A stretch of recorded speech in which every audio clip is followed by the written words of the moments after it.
ಕಳೆದ ಒಂದು ಸ್ವಲ್ಪ ದಿನಗಳಿಂದ ನಮ್ಮ ಸಹೋದರು ಬರೆದಂಥ ರೀಪ್ರಿಂಟ್ಸ್ ಅದರಲ್ಲಿ ಆ, ನಮ್ಮ ಒಂದು ಕರ್ತನ ಒಂದು ರಾತ್ರಿ ಭೋಜನದ ಸಂಬಂಧವಾಗಿ ಅನೇಕ ಉಪದೇಶಗಳನ್ನ ಸಂಗ್ರಹಣೆ ಮಾಡಿಬಿಟ್ಟು ನಮ್ಮ ಸಹೋದರಗಳೆಲ್ಲ ಸೇರಿಬಿಟ್ಟು ಒಂದು ಮೆಮೋರಿಯಲ್ ಮೆಡಿಟೇಷನ್ ಅಂತ ಒಂದು ಬುಕ್ ಏನು ಮಾಡಿದ್ದಾರೆ ಅದರ ಇದರಲ್ಲಿ ಆತನ ಕಷ್ಟ ಸಂಕಟಗಳು, ಶ್ರಮೆಗಳು, ಪಸ್ಕ, ಆತನ ಕಡೆಯ ರಾಭೋಜನ, ಇದ್ರ ಸಂಬಂಧವಾಗಿ ಅನೇಕ ವಿಚಾರಗಳೇನಾಗಿದೆ ಇದೆ ಅಲ್ಲರ. ಸೊ ಅದರ ಸಂಬಂಧವಾಗಿ ನಾವೇನು ಮಾಡೋಣ, ಇವತ್ತು ಅದನ್ನ ನಾವು ಧ್ಯಾನ ಮಾಡಕ್ಕೆ ಹೋಗೋಣ. ಸೊ ಕಳೆದ ಸತಿ ನೋಡ್ಬೇಕಾದ್ರೆ ಅನೇಕ ಒಂದು ಆರ್ಟಿಕಲ್ನ ಓದಿದ್ರಿ ಅದರ. ಸೊ ಈ ವಾರ ನಾವು ಆದ್ಕೊಂಡಂಥ ಆರ್ಟಿಕಲ್ ಯಾವುದಪ್ಪ ಅಂತ ನೋಡೋಣ ಅಂತಂದರೆ, ಅದರಲ್ಲಿ ರಿಪ್ರಿಂಟ್ಸ್ ನಂಬರ್ 2249, ಇದನ್ನ 1889 ಇಸ್ವಿ ಏಪ್ರಿಲ್ ಏನು ಮಾಡಿದ್ದು ಬರ್ದಿದ್ದು. ಸೊ ಈ ಮೆಮೊರಿಟೇಷನ್ ಬುಕ್ ಅಂತಂದರೆ ಅದು ನೋಡ್ಬೇಕಾದ್ರೆ 295 ಪೇಜ್ ನಂಬರ್ ಅದ್ರಲ್ಲಿ ನಾವೇನು ಮಾಡೋಣ ಇರ್ತಾರೆ, ನಾವು ಅದನ್ನು ಓದೋಣ. ನಾನು ನಿಮಗೆ PDF ಎಲ್ಲ ಶೇರ್ ಮಾಡಿದ್ದೀನಿ ಗ್ರೂಪಲ್ಲಿ. ಇನ್ನೊಂದು ಸತಿ ಕೂಡ ನಾನು ಇವಾಗ ಶೇರ್ ಮಾಡ್ತೀನಿ, ಅದನ್ನು ಯೂಸ್ ಮಾಡಿ. ಇದರಲ್ಲಿ ಇನ್ನೂ ಒಂದು ಸ್ವಲ್ಪ 2-3 ಪೇಜಸ್ ಎಕ್ಸ್ಟ್ರಾ ಏನು ಮಾಡಿದ್ದೀರಿ ಆ್ಯಡ್ ಮಾಡಿದರೆ ನಿಮಗೆ ವಾಟ್ಸಪ್ ಗ್ರೂಪಲ್ಲಿ ಎಲ್ಲರಿಗೂ ಹಾಕಿರ್ತೀನಿ ಇವಾಗ. ಅದನ್ನು ನೀವು ಏನು ಮಾಡಿ, ಅದನ್ನು ಬಳಕೆ ಮಾಡೋಕ್ಕೆ ನೀವು ಪ್ರಯತ್ನ ಮಾಡಿ, ಓಕೆನಾ? ಸೊ ಒಂದು ನಿಮಿಷ ರೀ.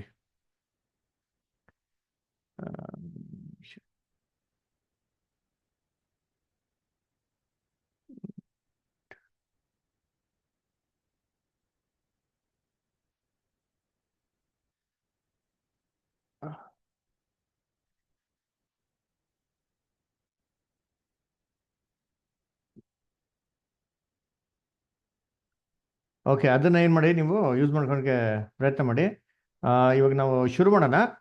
ಸೊ ಯಾರೆಲ್ಲ ಬ್ರದರ್ ಸಿಸ್ಟರ್ಸ್ ಎಲ್ಲ ಓದೋಕ್ಕೆ ಇಂಟ್ರೆಸ್ಟ್ ಇದೆಯೋ ಅಥವಾ ಓದೋಕ್ಕೆ ಅನುಕೂಲ ಆಗ್ತದೋ ಅಂಥವರೆಲ್ಲ ಕೈಗಳನ್ನ ಎತ್ತಿದ್ರೆ ಅವುಗಳಿಗೆ ಅವಕಾಶಗಳು ಕೊಡೋಕ್ಕೆ ಅನುಕೂಲ ಆಗ್ಬೋದು. ಸೊ ನಿಮಗೆ PDF ಮಾಡಿದ್ದೀನಿ. ಓಕೆ, ಮೊದಲನೇದಾಗಿ ಓದೋಣ. ನಾನು ನಿಮಗೆ ಮಾದರಿಯನ್ನು ತೋರಿಸಿದ್ದೇನೆ. ಯೋಹಾನ 13:1-17. ನಮ್ಮ ಕರ್ತನ ಸೇವೆಯು ಮುಗಿಯುವ ಹಂತದಲ್ಲಿತ್ತು. ಪಸ್ಕ ಭೋಜನವನ್ನು ಆಚರಿಸಲು ಅವನು ತನ್ನ 12 ಮಂದಿ ಆರಿಸಿಕೊಂಡ ಶಿಷ್ಯರನ್ನು ಭೇಟಿಯಾಗಿ ಹೀಗೆ ಘೋಷಿಸಿದನು: ನಾನು ನಿಮ್ಮ ಸಂಗಡ ಈ ಪಸ್ಕದ ಊಟವನ್ನು ಮಾಡುವುದಕ್ಕೆ ಕುತೂಹಲದಿಂದ ಅಪೇಕ್ಷಿಸಿದ್ದೇನೆ. ಲೂಕ 22:15. ಅವರು ತಿನ್ನಬೇಕಿದ್ದ ಪಸ್ಕದ ಕುರಿಮರಿ ನಮ್ಮ ಕರ್ತನನ್ನೇ ಪ್ರತಿನಿಧಿಸುತ್ತದೆ ಮತ್ತು ಆತನ ಶಿಷ್ಯರು ಅದನ್ನು ತಿನ್ನುವುದು ಸುವಾರ್ಥ ಯುಗದ ವಿಶ್ವಾಸಿಗಳು ತಮ್ಮ ಹೃದಯಗಳಲ್ಲಿ ಕ್ರಿಸ್ತನನ್ನು ಹೇಗೆ ಸೇವಿಸಬೇಕು ಮತ್ತು ನಂಬಿಕೆಯಿಂದ ಆತನ ಮರಣದ ಮೂಲಕ ಅವರಿಗೆ ದೊರೆತ ಆಶೀರ್ವಾದಗಳನ್ನು ಹೇಗೆ ತಮ್ಮದಾಗಿಸಿಕೊಳ್ಳಬೇಕು ಎಂಬುದನ್ನು ಸೂಚಿಸುತ್ತದೆ. ನಮ್ಮ ಪಸ್ಕದ ಯಜ್ಞದ ಕುರಿಯು ಕೊಯ್ದದೆ ಅದಾವುದೆಂದರೆ ಕ್ರಿಸ್ತನೇ. ಆದ ಕಾರಣ ನಾವು ಹಬ್ಬವನ್ನು ಆಚರಿಸೋಣ. 1 ಕೊರಿಂಥ 5:7-8. ಆದರೆ ಯೇಸು ನಿಜಸ್ವರೂಪ ಕುರಿಮರಿಯಾಗಿದ್ದ ಕಾರಣ ಆ ಛಾಯಾರೂಪವನ್ನು ನಿಲ್ಲಿಸುವುದು ಸೂಕ್ತವಾಗಿತ್ತು. ಆದ್ದರಿಂದ ನಮ್ಮ ಕರ್ತನು ಈ ಕೊನೆಯ ಛಾಯಾರೂಪದ ಭೋಜನದ ನಂತರ ಆತನ ಮುರಿದ ದೇಹ ಮತ್ತು ಸುರಿಸಿದ ರಕ್ತವನ್ನು ಸೂಚಿಸುವ ಹುಳಿಯಿಲ್ಲದ ರೊಟ್ಟಿಯ ಮತ್ತು ದ್ರಾಕ್ಷಾರಸದ ನಿಜ ಸ್ವರೂಪದ ಸ್ಮರಣಾರ್ಥ ಭೋಜನವನ್ನು ಸ್ಥಾಪಿಸಿದನು. Thank you. ಕರ್ತನಲ್ಲಿ ಪ್ರೀತಿ ಅಂತ ಸಹೋದರ ಸಹೋದರಿಗಳು ನೋಡ್ಬೇಕಾದ್ರೆ ನಮ್ಮ ಒಂದು ಚೂಸನ್ ಯಾವ್ದಪ್ಪ ಟೆಕ್ಸ್ಟ್ ಯಾವ್ದಪ್ಪ ಅಂದರೆ ಜಾನ್ 13 ಚಾಪ್ಟರ್ಲಿ ಇರೋಂಥ ಒಂದು ಸನ್ನಿವೇಶ. ಸೊ ಇಲ್ಲಿ ಯೋಹಾನ 13 ಏನಪ್ಪ ಸನ್ನಿವೇಶ ಆಗ್ತಾರೆ ಅಂತಂದ್ರೆ ನಮ್ಗೆ ಚೆನ್ನಾಗಿ ಗೊತ್ತಿರೋ ಯೇಸು ಕ್ರಿಸ್ತು ಕಡೆಯ ಒಂದು ರಾಭೋಜನದಲ್ಲಿ ಕೂತ್ಕೊಂಡಿರ್ಬೇಕಾದ್ರೆ ಅಲ್ಲಿ ನಡೆಯುವಂಥ ಹಲವಾರು ಸನ್ನಿವೇಶಗಳಲ್ಲಿ ಒಂದು ಸನ್ನಿವೇಶ ಏನು ಮಾಡ್ತಾರೆ ಇಲ್ಲಿ ಕವರ್ ಮಾಡ್ತಾರೆ. ಯಾವ್ದ್ರ ಬಗ್ಗೆ ಅಂತಂದ್ರೆ ಕ್ರಿಸ್ತನು ತನ್ನ ಶಿಷ್ಯಂದ್ರಗಳ ಪಾದ ತೊಳೆಯುವಂಥ ವಿಚಾರದ ಬಗ್ಗೆ ಏನು ಮಾಡ್ತಾರೆ ಇಲ್ಲಿ ನಾವು ಓದೋಣ.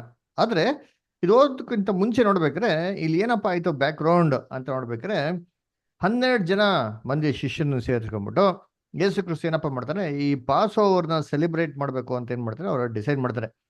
ಅವಾಗ ಏನು ಮಾಡ್ತಾರೆ, ಶಿಷ್ಯನ್ಗಳಿಗೆ ಹೋಗ್ಬಿಟ್ಟು ಒಂದು ಪರ್ಟಿಕ್ಯುಲರ್ ಮನೆಗೆ ಹೋಗ್ಬಿಟ್ಟು ನೀವೇನು ಮಾಡಿ ಒಂದು ಈ ಪಸ್ಕದ ಒಂದು ಸೌರ್ಯನ ಏನು ಮಾಡೋದು ನೀವು ಒಂದು ರೆಡಿ ಮಾಡಿ ಅಂತ ಏನು ಮಾಡ್ತಾರೆ ಹೇಳ್ತಾರೆ ಅದರ. ಸೊ ರೆಡಿ ಮಾಡ್ಬೇಕಾದ್ರೆ ಆ ಮನೆಯವ್ರು ಯಾರೋ ಅಲ್ದ್ರ ಅವ್ರಿಗೂ ಕ್ರಿಸ್ತನ್ಗೆ ಏನೋ ಲಿಂಕ್ ಇತ್ತು ಅಂದರೆ ಏನೋ ಸಂಬಂಧನೇ ಇರಲ್ಲ, ಏನೋ ಲಿಂಕೇ ಇರಲ್ಲ, ಕಾಂಟ್ಯಾಕ್ಟು ಇಲ್ಲ, ಟಚ್ಚು ಇಲ್ಲ.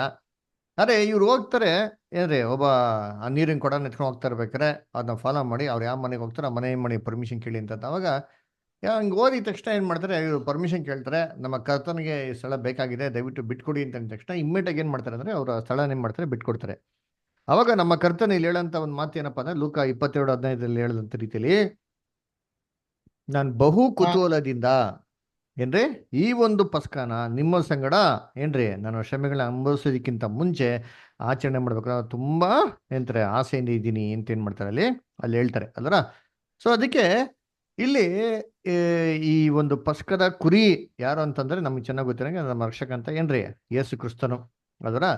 ಸೊ ಇದನ್ನ ಹಳೆ ಒಡಂಬಡಿಕೆಯಲ್ಲಿ ವಿಮೋಚನೆ ಕಂಡ 12 ನೋಡ್ಬೇಕಾರೆ ಏನಪ್ಪ ಮಾಡೋರು, ಈ ಪಸ್ಕದ ಕುರಿನ ಬಲಿ ಕೊಟ್ಟಿದ್ಮೇಲೆ ಆ ರಕ್ತನ ಬರೀ ನಿಲುವಂಗಿ ಮೇಲೆ ಪ್ರೋಕ್ಷ ಮಾಡೋದು ಮಾತ್ರ ಅಲ್ಲ, ಅದನ್ನ ಏನ್ ಮಾಡ್ಬೇಕು, ಮಾಂಸ ಕೂಡ ಏನ್ ಮಾಡ್ಬೇಕು, ಅದನ್ನ ಭೋಜನ ಮಾಡ್ಬೇಕು ಅಂತ ಹೇಳ್ತಾರೆ ಅದರ. ಸೊ ಅಪೋಸ್ಟಲ್ ಪೌಲ್ ಹೇಳೋ ರೀತಿಲಿ ಆ ಒಂದು ಕುರಿ ಮರಿ ಯಾರಪ್ಪ ಅಂತಂದ್ರೆ ನಮ್ಮ ಕ್ರಿಸ್ತನು ಅಂತ ನೋಡ್ತೀರಿ.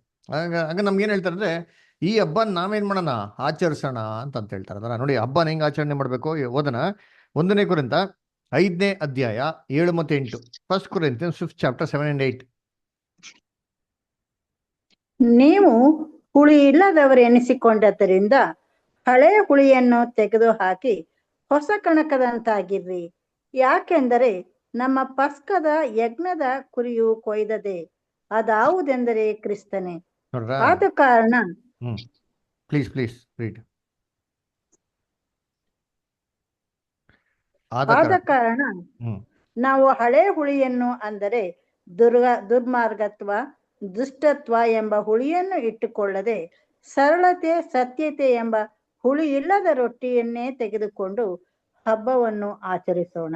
ನೋಡ್ರ, ಸರಳತೆ ಮತ್ತೆ ಸತ್ಯತೆ ಅಂತ ಒಂದು ಇಟ್ಕೊಂಡು ಏನ್ ಮಾಡೋಣ ನಾವು, ಏನ್ರಿ ಹಬ್ಬನ ಆಚರಣೆ ಮಾಡೋಣ ಅಂತ ಹೇಳ್ತಾರೆ. ಸೊ ಸೆಲೆಬ್ರೇಟ್, ಒಂದು ಫೀಸ್ಟ್ ತರ ಏನ್ ಮಾಡ್ಬೇಕಂತ ಇದನ್ನ ಸೆಲೆಬ್ರೇಟ್ ಮಾಡ್ಬೇಕು ಅಂತ ಏನ್ ಮಾಡ್ತಾರೆ ಹೇಳ್ತಾರೆ ಅದರ.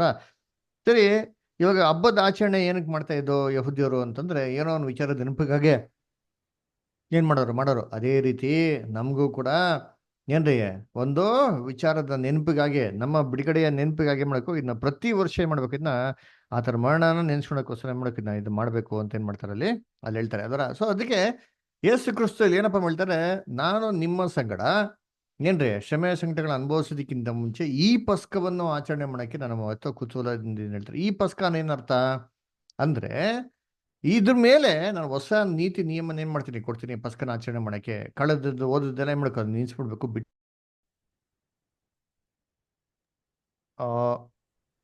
ಸೋದರಿಗಳೇ ಒಂದು ನಿಮಿಷ, ಸಾರಿ ಬೇರೆ ಮಾಡ್ಕೊಂಬಿಡಿ, ನೆಟ್ ಕಟ್ ಆಗೋಯ್ತು.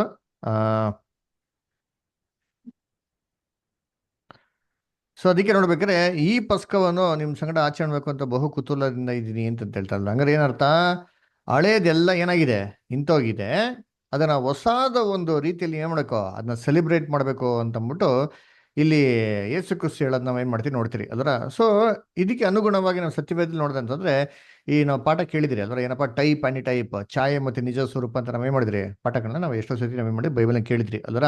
ಬೈಬಲ್ ಓದಂಥ ವಿಧಾನದಲ್ಲಿ 10 ವಿಧಾನದಲ್ಲಿ ಒಂದು ವಿಧಾನ ಏನಪ್ಪ ಅಂದ್ರೆ type and anti type, the study of the type and anti type. Type ಅಂತಂದ್ರೆ ಏನಪ್ಪ, ಹಳೆ ಕಾಲದಲ್ಲಿರೋಂಥದ್ದು ಎಲ್ಲವೂ ಏನಾಗಿದೆ, ನೆರಳಾಗಿದೆ. ಅದರ ಆಂಟಿ ಟೈಪ್ ಅಂತಂದ್ರೆ ಹೊಸ ಒಡಂಬಡಿಕೆಯಲ್ಲಿ ಕ್ರಿಸ್ತನು ಬಂದಿದ ನಂತರ ನೆರವೇರಂತ ಎಲ್ಲಾ ವಿಚಾರಗಳಿಗೆ ಅಂತ ನೋಡ್ತೀವಿ ನಾವು, ಅದು ನಿಜ ಸ್ವರೂಪ ಅಂತ ನಾವೇನ್ ಮಾಡ್ತೀವಿ ನೋಡ್ತೀವಿ, ಛಾಯೆ ಮತ್ತೆ ನಿಜ ಸ್ವರೂಪ. ಸೊ ಈ ನಿಜ ಸ್ವರೂಪ ಎಲ್ಲಪ್ಪ ಆರಂಭ ಆಗ್ತದೆ ಅಂತಂದ್ರೆ, ಎಲ್ಲಿ ಛಾಯೆ ಅಂತ್ಯ ಆಗ್ತದೋ ಅಲ್ಲಿ ನಿಜ ಸ್ವರೂಪ ಏನಾಗ್ತಾರೆ, ಅಲ್ಲಿ ಆರಂಭ ಆಗೋದಕ್ಕೆ ಅಲ್ಲಿ ಶುರು ಆಗ್ತಾರೆ. ಯಾವಾಗ ನಿಜ ಸ್ವರೂಪ ಬರ್ತದೋ ಛಾಯೆ ಇನ್ನು ಮುಂದೂ ಕಂಟಿನ್ಯೂ ಆಗೋದಕ್ಕೆ ಯಾವುದೇ ಕಾರಣಕ್ಕೂ ಚಾನ್ಸಸ್ ಇಲ್ಲ. ಅದರ ಚೆನ್ನಾಗಿ ಅರ್ಥ ಇಟ್ಕೊಳ್ಳಿ ಅಲ್ವರ. ಏನ್ರಿ, ನಾವು ನೆರಳು ಮತ್ತು ನಿಜ ಸ್ವರೂಪ ಅಂತ ಹೇಳ್ತೀವಿ. ಎಕ್ಸಾಂಪಲ್ ನಾನು ನಿಂತಿಟ್ಟು ನೋಡ್ತೀನಿ, ನಿಂತಿರೋ ಸ್ಥಳದಲ್ಲಿ ನೆರಳು ಏನಾಗ್ತಾರೆ, ಪ್ರತಿಬಿಂಬ ಬೀಳ್ತಾರೆ. ಎಲ್ಲಪ್ಪ ಪ್ರತಿಬಿಂಬ ಬೀಳ್ತಾರೆ, ನೆರಳು ಬೀಳ್ತಾರೆ ಅಂದ್ರೆ ನಾವು ಎಲ್ಲಿ ನಿಂತ್ಕೊಂಡಿರೋ ಸ್ಥಳ ಅಲ್ಲ, ಅಲ್ಲಿ ಎಂಡ್ ಆಗ್ತಾರೋ ಅಲ್ಲಿಂದ ಏನಾಗುತ್ತೋ ಅಲ್ಲರ ಶುರು ಆಗೋದು. ಎರಡು ಓವರ್ಲಪ್ ಆಗೋದಕ್ಕೆ ಸಾಧ್ಯನೇ ಇಲ್ಲ. ಇದೇ ಪ್ರಕಾರ ನೋಡ್ಬೇಕಾದ್ರೆ ಏನ್ರಿ, ಯಾವಾಗ ಕ್ರಿಸ್ತನೋ ಇದನ್ನೆಲ್ಲ ನೆರವೇರಿಸೋದಕ್ಕೆ ಬರಕ್ಕೆ ಬಂದ್ರೋ ಅವಾಗಿಂದ ಏನಾಯ್ತಂದ್ರೆ ಛಾಯೆ ಎಲ್ಲ ಎಂಡ್ ಆಗೋಯ್ತು. ಛಾಯೆ ಒಂದು ನೆರವೇರಿಕೆ ಬಂದಿದ ತಕ್ಷಣನೇ ಛಾಯೆ ಎಲ್ಲ ಫುಲ್ ಸ್ಟಾಪ್ ಆಗೋಯ್ತು. ಅದನ್ನು ಮುಂದಕ್ಕೆ ಕಂಟಿನ್ಯೂ ಆಗೋದಕ್ಕೆ ಯಾವುದೇ ರೀತಿ ಸಾಧ್ಯನೇ ಇಲ್ಲ. ಎಕ್ಸಾಂಪಲ್ ನೋಡ್ಬೇಕಾದ್ರೆ ಇವಾಗ ನಾವೇನಪ್ಪ ನೋಡ್ತೀವಿ, ಯೂಬ್ಲಿ ಅಂತ ನಾವೇನ್ ಮಾಡಿದ್ರಿ ಪಾಠ ನೋಡಿದ್ರಿ. ಜೂಬ್ಲಿ ಅಲ್ಲ, ಯೂಬ್ಲಿ ಅಂದ್ರೆ ಎಷ್ಟು ವರ್ಷ, 25 ವರ್ಷಕ್ಕೆ ಒಂದು ಯೂಬ್ಲಿ ಏನಾಗಿತ್ತು, ಇಸ್ರೇಲ್ ಜನಗಳಿಗೆ ದೇವರೇ ಮಾಡಿದ್ರು, ಅದು ಆಚರಣೆ ಕೊಟ್ಟಿದ್ರು. ಅದನ್ನ ಏನಪ್ಪ ಕೇಳಿದ್ರು ಅಂತಂದ್ರೆ, ದೇವರು ನೀವು ಕಾನಾನ್ ದೇಶಕ್ಕೆ ಯಾವಾಗ ಎಂಟ್ರಿ ಆಗ್ತಿರೋ ಅಲ್ಲಿಂದ ಹಿಡ್ದು ಏನ್ರಿ ನೀವೇನ್ ಮಾಡ್ಬೇಕು, ಇದನ್ನ ಮಿಸ್ ಮಾಡಿದ್ರ ಪ್ರತಿ ಒಂದು 25 ಇಯರ್ಸ್ ಜೂಬ್ಲಿ ಏನು ಮಾಡಬೇಕು, ನೀವು ಮಾಡಬೇಕು ಅಂತ ಏನು ಮಾಡಿದ್ರು ಅವ್ರು ಹೇಳಿದ್ರು. ಅದರ ಸಾರಿ 50 ಇಯರ್ಸ್ 25 ಇಯರ್ಸ್ ಅಂತೀನಿ. ಅದರ 25 ಇಯರ್ಸ್ ಲೋಕದಲ್ಲಿರೋದು, 50 ಇಯರ್ಸ್ ಬೈಬಲ್ ಇರೋದು. ಅವರ ಎವ್ರಿ 50th ಇಯರ್ ಏನು ಮಾಡ್ಬೇಕು ನೀವು, ಜೂಬ್ಲಿನ ಏನು ಮಾಡ್ಬೇಕು ನೀವು ಆಚರಣೆ ಮಾಡಬೇಕು ಅಂತ ಏನು ಮಾಡೋದ್ರಲ್ಲಿ ಅಲ್ಲಿ ಹೇಳಿದ್ರು ಅಲ್ವರ. ಸೊ ಈ ರೀತಿ ಆಚರಣೆ ಎಲ್ಲಿವರೆಗೂ ಮಾಡಬೇಕಾಗಿತ್ತು ಅಂತಂದ್ರೆ ಏನ್ರಿ, ದೇವರು ಹೇಳೋ ತನಕ ಅಂದ್ರೆ 70 ಜೂಬ್ಲಿ ಇತ್ತು, 3500 ಜೂಬ್ಲಿಸ್ ಇತ್ತು ಅಂತ ನೋಡ್ತೀರಿ ಅಲ್ವರ. ಸೊ ಇದೇನಾಗ್ಬಿಡುತ್ತೆ, ಜೂಬ್ಲಿ ಇಸ್ರೇಲ್ಗಳು ಯಾರು ಆಚರಣೆ ಮಾಡಲಿಲ್ಲ. ಆದರೆ ಈ ಜೂಬ್ಲಿ ಕರೆಕ್ಟಾಗಿ ಎಲ್ಲಿಗೆ ಎಂಡ್ ಆಗ್ತಾರೆ ಅಂತ ನೋಡಿದ್ರೆ ನಾವು ಕ್ಯಾಲ್ಕುಲೇಷನ್ಸ್ ಅದರ ನೋಡಿದ್ರೆ ನಮ್ಮ 2ನೇ ವಾಲ್ಯೂಮ್ ನಮ್ಮ ಸಹೋದರು ರಸಲ್ ಅವ್ರು ಬರೆದವ್ರೆ ಅಲ್ವರ. ಅದನ್ನ ನಾವು ಓದಿಲ್ಲ, ಎನಿವೆ ಅದು ಹೈಯರ್ ಸ್ಟಡೀಸಲ್ಲಿ ಇರ್ತಾರೆ, ದೇವ್ರ ಚಿತ್ರ ಯಾವಾಗ ನೋಡೋಣ. ಅದರ ಕರೆಕ್ಟಾಗಿ 1874 ಏನಾಗ್ತಲ್ಲ ಎಂಡ್ ಆಗ್ತಾರೆ. ಅದರ ಎಲ್ಲಿ ಯಹೂದ್ಯರು ಕಾನಾನ್ ದೇಶಕ್ಕೆ ಕಾಲಿಡ್ಬೇಕಾರೆ ಮೊದಲನೇ ಯೂಬ್ಲಿಯ ಒಂದು ಎಣಿಕೆ ಏನಾಯ್ತು ಅಲ್ಲಿ ಶುರು ಆಯ್ತು. ಅಲ್ಲಿಂದ ಕರೆಕ್ಟಾಗಿ ತಗೊಂಡ ಅಂತಂದ್ರೆ 1874ಗೆ ಕರೆಕ್ಟಾಗಿ ಎಂಡ್ ಆಗ್ತಾರೆ. 1875 ಇಂದ ಆಂಟಿ ಟಿಪಿಕಲ್ ಜೂಬ್ಲಿ ಏನಾಗ್ತಾರೆ ಅಲ್ಲಿ ಶುರು ಆಗ್ತದೆ. ಸೊ ಯಾವಾಗ ನೆರಳು ಎಂಡ್ ಆಗ್ತದೆ ಅಂತ ನೋಡಿದ ತಕ್ಷಣ ಕರೆಕ್ಟಾಗಿ ಆವಾಗ ನಿಜ ಸ್ವರೂಪ ಏನಾಗ್ತದೆ ಆರಂಭ ಆಗುತ್ತೆ ಅಂತ ನೋಡ್ತೀವಿ. ಅದೇ ಪ್ರಕಾರ ಏನ್ರಿ ಯೇಸು ಕ್ರಿಸ್ತು ಹೊಸ ನಿಯಮನ ಕೊಡ್ತಾ ಇದಾರೆ. ಏನಪ್ಪ ಮೀನಿಂಗ್ ಅಂದ್ರೆ ಇನ್ಮೇಲಿಂದ ನೆರಳು ಏನಾಯ್ತು ಮುಗೀತು. ಸೊ ಅವಾಗ ಏನ್ ಮಾಡ್ಬೇಕು ನಾವು ಕೂತ್ಕೊಂಡಂತಂದ್ರೆ ಏನ್ರಿ ಆ ಒಂದು ನಿಜ ಸ್ವರೂಪನ ಏನ್ ಮಾಡಬೇಕು, ನಾವು ಆಚರಣೆ ಮಾಡಬೇಕು, ನಿಜ ಸ್ವರೂಪನ ನಾವು ಅಬ್ಸರ್ವ್ ಮಾಡಕ್ಕೆ ನಾವು ಮಾಡಬೇಕು, ಪ್ರಯತ್ನ ಮಾಡ್ಬೇಕು ಅಂತ ಹೇಳ್ತಾ ಇದ್ರ. ಆಮೇಲೆ ನೋಡ್ರಿ ಇಲ್ಲಿ ಆ ಇಸ್ರೇಲ್ ಜನಗಳು ಆ ಕುರಿನ ಏನ್ ಮಾಡ್ಬೇಕಾಯ್ತು, ತಿನ್ಬೇಕಾಗಿತ್ತು. ಅದರ ಅದೇ ತರ ನಮ್ಮ ಯಜ್ಞದ ಕುರಿ ತಂದು ಯಾರು ನೋಡ್ತೀರಿ, ಯೇಸು ಕ್ರಿಸ್ತನು. ಯೇಸು ಕ್ರಿಸ್ತನ್ ನಾವೇನ್ ಮಾಡ್ಬೇಕು, ಭೋಜನೆ ಮಾಡ್ಬೇಕು. ಯೇಸು ಕ್ರಿಸ್ತನ ನಾವು ಸೇವನೆ ಮಾಡ್ಬೇಕು. ಅಂದ್ರೆ ಕ್ರಿಸ್ತನ ಒಂದು ಮಾಂಸನ ತಿನ್ಬೇಕು ಅಂತಾರೆ. ಆ ಮಾಂಸದಿಂದ ಬರುವಂತ ಒಂದು ಪೌಷ್ಟಿಕಾಂಶ, ಬಲ, ಶಕ್ತಿ, ಆ ಗುಣಗಳನ್ನೆಲ್ಲ ಏನ್ ಮಾಡಕ್ ನಾವು ನಮ್ಮ ಜೀವನದಲ್ಲಿ ಅಳವಡಿಸ್ಕೊಬೇಕು ಅಂತ ಹೇಳ್ತಾರೆ. ಅದಕ್ಕೆ ಯೇಸು ಕ್ರಿಸ್ತ ಹೇಳ್ತಾರಲ್ಲ, ನನ್ನ ತಿಂದಿರ ಇದ್ರೆ, ನನ್ನ ರಕ್ತನ ಕುಡಿದಿರ ಇದ್ರೆ ನಿಮ್ಗೆ ಏನಿಲ್ಲ, ಎಂದಿಗೂ ಜೀವಿತ ಇಲ್ಲ ಅಂತ ಹೇಳ್ತಾರಲ್ವಾ. ಸೊ ಜೀವ ಇಲ್ಲ ಅಂತ ಹೇಳ್ತಾರೆ. ಸೊ ಆ ರೀತಿ ನೋಡ್ಬೇಕಾದ್ರೆ ಕ್ರಿಸ್ತನ ಅಳವಡಿಸ್ಕೊಬೇಕು ನನ್ನ ಜೀವಿತದಲ್ಲಿ. ಅದರ ಕ್ರಿಸ್ತನ ಗುಣಲಕ್ಷಣಗಳು ನಮ್ಮ ಜೀವನದಲ್ಲಿ ಯಾವಾಗ ನಾವು ಅಳವಡಿಸ್ಕೊಳಲ್ವೋ ನಮ್ಮ ಜೀವನದಲ್ಲಿ ಏನಿಲ್ಲ, ಯಾವುದೇ ರೀತಿ ಒಂದು ಲೈಫ್ ನಮ್ಗೇನಾಗಲ್ಲ ಇಲ್ಲ ಅಂತ ನೋಡ್ತೀರಿ. ಓಕೆ, ನೆಕ್ಸ್ಟ್ ಪ್ಯಾರಾಗ್ರಾಫ್ ಯಾರು ಓದ್ತೀರಾ? ನಿಖಿತಾ ಓದ್ತೀರಮ್ಮ? ಅಂಕಲ್ ಓದ್ತೀನಿ. ಹ್ಮ್. ಯಹೂದ್ಯರ ಪದ್ಧತಿಯ ಪ್ರಕಾರ ಪಸ್ಕ ಭೋಜನವನ್ನು ಕುಟುಂಬವಾಗಿ ಆಚರಿಸುತ್ತಿದ್ದರು ಮತ್ತು ನಮ್ಮ ಕರ್ತನು ವಿಶೇಷವಾಗಿ ಆರಿಸಿಕೊಂಡ ಹಾಗೂ ತಮ್ಮ ಕುಟುಂಬದ ಮುಖ್ಯಸ್ಥನು ಎಂಬ ನಿಷ್ಠೆಯನ್ನು ಆತನಿಗೆ ನೀಡಿದ 12 ಮಂದಿ ಅಪೊಸ್ತಲರು ದೇವರ ಕುಟುಂಬದ ಕೇಂದ್ರಬಿಂದುವಾಗಿದ್ದರು. ಅವರ ಹೃದಯಗಳು ಮತ್ತು ಭರವಸೆಗಳು ಮತ್ತು ಕುರಿಗಳು ಒಂದೇ ಆಗಿದ್ದವು, ಏಕೆಂದರೆ ಅವರೆಲ್ಲರೂ ಒಂದೇ ಪದವಿಯನ್ನು ನಿರೀಕ್ಷಿಸುವುದಕ್ಕೆ ಕರೆಯಲ್ಪಟ್ಟವರು. ಎಫೆಸ 4:4. ನಮ್ಮ ಕರ್ತನಿಗೆ ಅವನು ತನಗೆ ದ್ರೋಹ ಮಾಡುತ್ತಾನೆಂದು ಸ್ಪಷ್ಟವಾಗಿ ತಿಳಿದಿತ್ತು, ಆದರೂ ಸಹ ಯೂದನನ್ನು ಹೊರಗಿಡಲಿಲ್ಲ. ಕ್ರಿಸ್ತನ ಅನುಯಾಯಿಗಳಾಗಿ ನಾವು ಸಹ ಮತ್ತೊಬ್ಬರ ಹೃದಯಗಳನ್ನು ತೀರ್ಪು ಮಾಡಬಾರದು ಅಥವಾ ಕೆಟ್ಟದ್ದನ್ನು ಊಹಿಸಬಾರದು ಎಂಬ ಪಾಠವನ್ನು ಇದು ನಮಗೆ ನೀಡುತ್ತದೆ. ಹೃದಯದ ದುಷ್ಟತನವು ಮಾತುಗಳಲ್ಲಿ ಅಥವಾ ಕಾರ್ಯಗಳಲ್ಲಿ ಪ್ರಕಟವಾದ ನಂತರ ಕರ್ತನ ಹೆಸರನ್ನು ಪ್ರತಿಪಾದಿಸುವ ಮತ್ತು ನಮ್ಮೊಂದಿಗೆ ಅನ್ಯೋನ್ಯತೆಯಿಂದ ಇರಲು ಬಯಸುವ ಇತರರಿಂದ ನಮ್ಮನ್ನು ಪ್ರತ್ಯೇಕಿಸಲು ಸಾಕಷ್ಟು ಸಮಯ ನೀಡಬೇಕು. ನಿಜ ಕೆಟ್ಟತನವು ಹೊರಗೆ ಕಾಣಿಸಿಕೊಳ್ಳುವ ಮುಂಚೆಯೇ ಹೃದಯದಲ್ಲಿ ಪ್ರಾರಂಭವಾಗುತ್ತದೆ. ಆದರೆ ಸಹೋದರರು ಅದರ ಮೇಲೆ ಪೂರ್ಣ ಜಯಶಾಲಿಗಳು ಆಗಬೇಕೆಂದು ನಾವು ಯಾವಾಗಲೂ ಆಶಿಸಬೇಕು ಮತ್ತು ಯಾರನ್ನು ಎಡವಿ ಬೀಳಿಸಲು ಏನನ್ನು ಮಾಡಬಾರದು. ಆದರೆ ಶತ್ರುವಿನ ಪ್ರಭಾವ ಮತ್ತು ಅವರ ಸ್ವಂತ ಶರೀರದ ಬಲಹೀನತೆಗಳನ್ನು ಜಯಿಸಲು ಅವರಿಗೆ ಸಹಾಯ ಮಾಡಲು ಎಲ್ಲವನ್ನೂ ಮಾಡಬೇಕು. Thank you sister. ಓಕೆ, ಸರಿ ನೋಡ್ಬೇಕಾದ್ರೆ ಏನ್ರಿ ಯಹೂದ್ಯರ ಪದ್ಧತಿ ಪ್ರಕಾರ ಈ ಪಸ್ಕನ ಹಿಂಗಪ್ಪ ಆಚರಣೆ ಮಾಡ್ಬೇಕಾಯ್ತು ಅಂತಂದ್ರೆ ಯಾರು ಎಲ್ಲಿ ಬೇಕಾದ್ರೂ ಹೋಗಿ ಇಷ್ಟ ಬನ್ನಿ ಜಾಗದಲ್ಲಿ ಏನು ಮಾಡಂಗಿಲ್ಲ ರೀ. ಅದು ರೂಲ್ಸ್ ಇದೆ. ಧರ್ಮೋಪದೇಶ ಕಾಂಡದಲ್ಲಿ ಏನು ಹೇಳ್ತಾರೆ, ದೇವರು ಸಿದ್ಧ ಮಾಡಿರೋಂಥ ಸ್ಥಳದಲ್ಲೇ, ಏರ್ಪಾಡು ಮಾಡಿರೋಂಥ ಸ್ಥಳದಲ್ಲೇ ದೇವರು ಹೇಳಂತ ವಿಧಾನದಲ್ಲಿ ಏನು ಮಾಡಬೇಕು, ಇದನ್ನ ಪಸ್ಕನ್ ಮಾಡಬೇಕು ಅಂತ ಹೇಳ್ತಾರೆ. ಅಲ್ಲ ಇಷ್ಟ ಬಂದಂಗೆ ನಾನು ಅಲ್ಲಿ ಬಿಡಿದೀನಿ, ಅಲ್ಲಿದ್ದೀನಿ, ಅಲ್ಲೆಲ್ಲ ಸೇರ್ಕೊಬಿಟ್ಟ ಮಾಡ್ಕೊಂಬಿಡೋಣ ಅಂತೇನಿಲ್ಲ. ಇಸ್ರೇಲಲ್ಲಿ ಆ ಕಷ್ಟಮೇ ಇಲ್ಲ ರೀ. ಏನ್ರಿ, ದೇವರು ಒಂದು ಸ್ಥಳ ಏನ್ ಮಾಡಿದ್ರು, ಫಿಕ್ಸ್ ಮಾಡಿದ್ರು, ಅಲ್ಲೇನೇ ಮಾಡ್ಬೇಕು, ದೇವರಂತ ರೀತಿಯಲ್ಲಿ ಮಾಡ್ಬೇಕಾಗಿತ್ತು ಅಂತ ಹೇಳ್ತಾರೆ. ಅದೇ ರೀತಿ ಕ್ರಿಸ್ತನು ಕೂಡ ಏನ್ ಮಾಡ್ತಾನೆ, ಈ ಒಂದು ಪಂಕ್ತಿನ ಕೊನೆಗೆ ಹೆಂಗಪ್ಪ ಆಚರಣೆ ಮಾಡ್ತಾನೆ ಅಂತಂದ್ರೆ ಇಷ್ಟ ಬಂದಂತ ರೀತಿಯಲ್ಲಿ, ಇಷ್ಟ ಬಂದವ್ರ ಜೊತೆಗೆ ಏನ್ ಮಾಡಕ್ ಹೋಗಿಲ್ಲ, ಅವರು ಸೆಲೆಬ್ರೇಟ್ ಮಾಡಕ್ ಹೋಗಿಲ್ಲ. ಇದನ್ನ ಯಾರ ಜೊತೆಗಪ್ಪ ಸೆಲೆಬ್ರೇಟ್ ಮಾಡ್ತಾರೆ ಅಂತಂದ್ರೆ ಅವರು ಫ್ಯಾಮಿಲಿ. ಅದರ ಯಾರ ಫ್ಯಾಮಿಲಿ? ಇಸ್ರೇಲ್ ಅಲ್ಲಿ ಕೂಡ ಓದ್ಬೇಕಾದ್ರೆ ಪದ್ಧತಿ ಇತ್ತು ನೋಡ್ರಿ. ಇದ್ದೀನಿ ಓದೋಣ ಅಂತ ಹೇಳಿ ವಿಮೋಚನಾ ಖಂಡದಲ್ಲಿ ಓದಿಂತೀನಿ. ವಿಮೋಚನಾ ಖಂಡದಲ್ಲಿ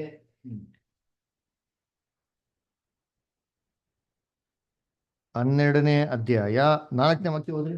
ವಿಮೋಚನ ಕಂಡ 12:4 ಯಾರಾದ್ರು?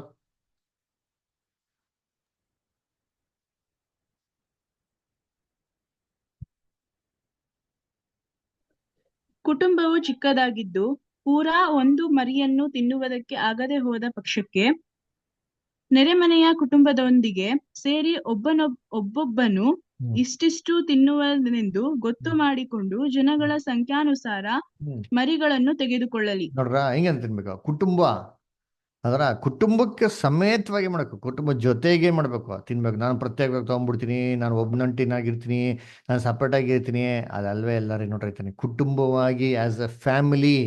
ಅದಕ್ಕೆ ಕ್ರೈಸ್ಟು ಇದನ್ನ ಶಿಷ್ಯನ್ಗಳಿಗೆ ಡೆಮಾನ್ಸ್ಟ್ರೇಟ್ ಮಾಡಿ ಏನ್ ಮಾಡ್ತಾರೆ ನೋಡಿ. ಯಾಕಂದ್ರೆ ಫಸ್ಟ್ ಟೈಮ್ ಅಂದ್ರೆ ಲಾಸ್ಟ್ ಟೈಮ್.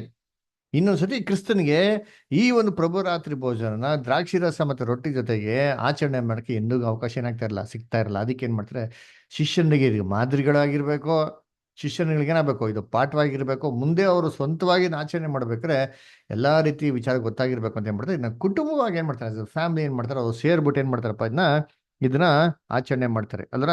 ಯಾರಪ್ಪ ಫ್ಯಾಮಿಲಿ? ಕ್ರಿಸ್ತನಿಗೆ ಯಾರಿದ್ರು ಫ್ಯಾಮಿಲಿ? ಅವರ ಸಹೋದರ ಸಹೋದರಿಗಳು ಯಾರು? ಅವ್ರ ಅಪ್ಪ ಅಮ್ಮ ಅಕ್ಕ ತಂಗಿ ಯಾರಿದ್ರು ಅವ್ರ ಜೊತೆಗೆ? ಫ್ಯಾಮಿಲಿ ಅಂದ್ರೆ ಕ್ರಿಸ್ತನ್ ಯಾರಂತೆ?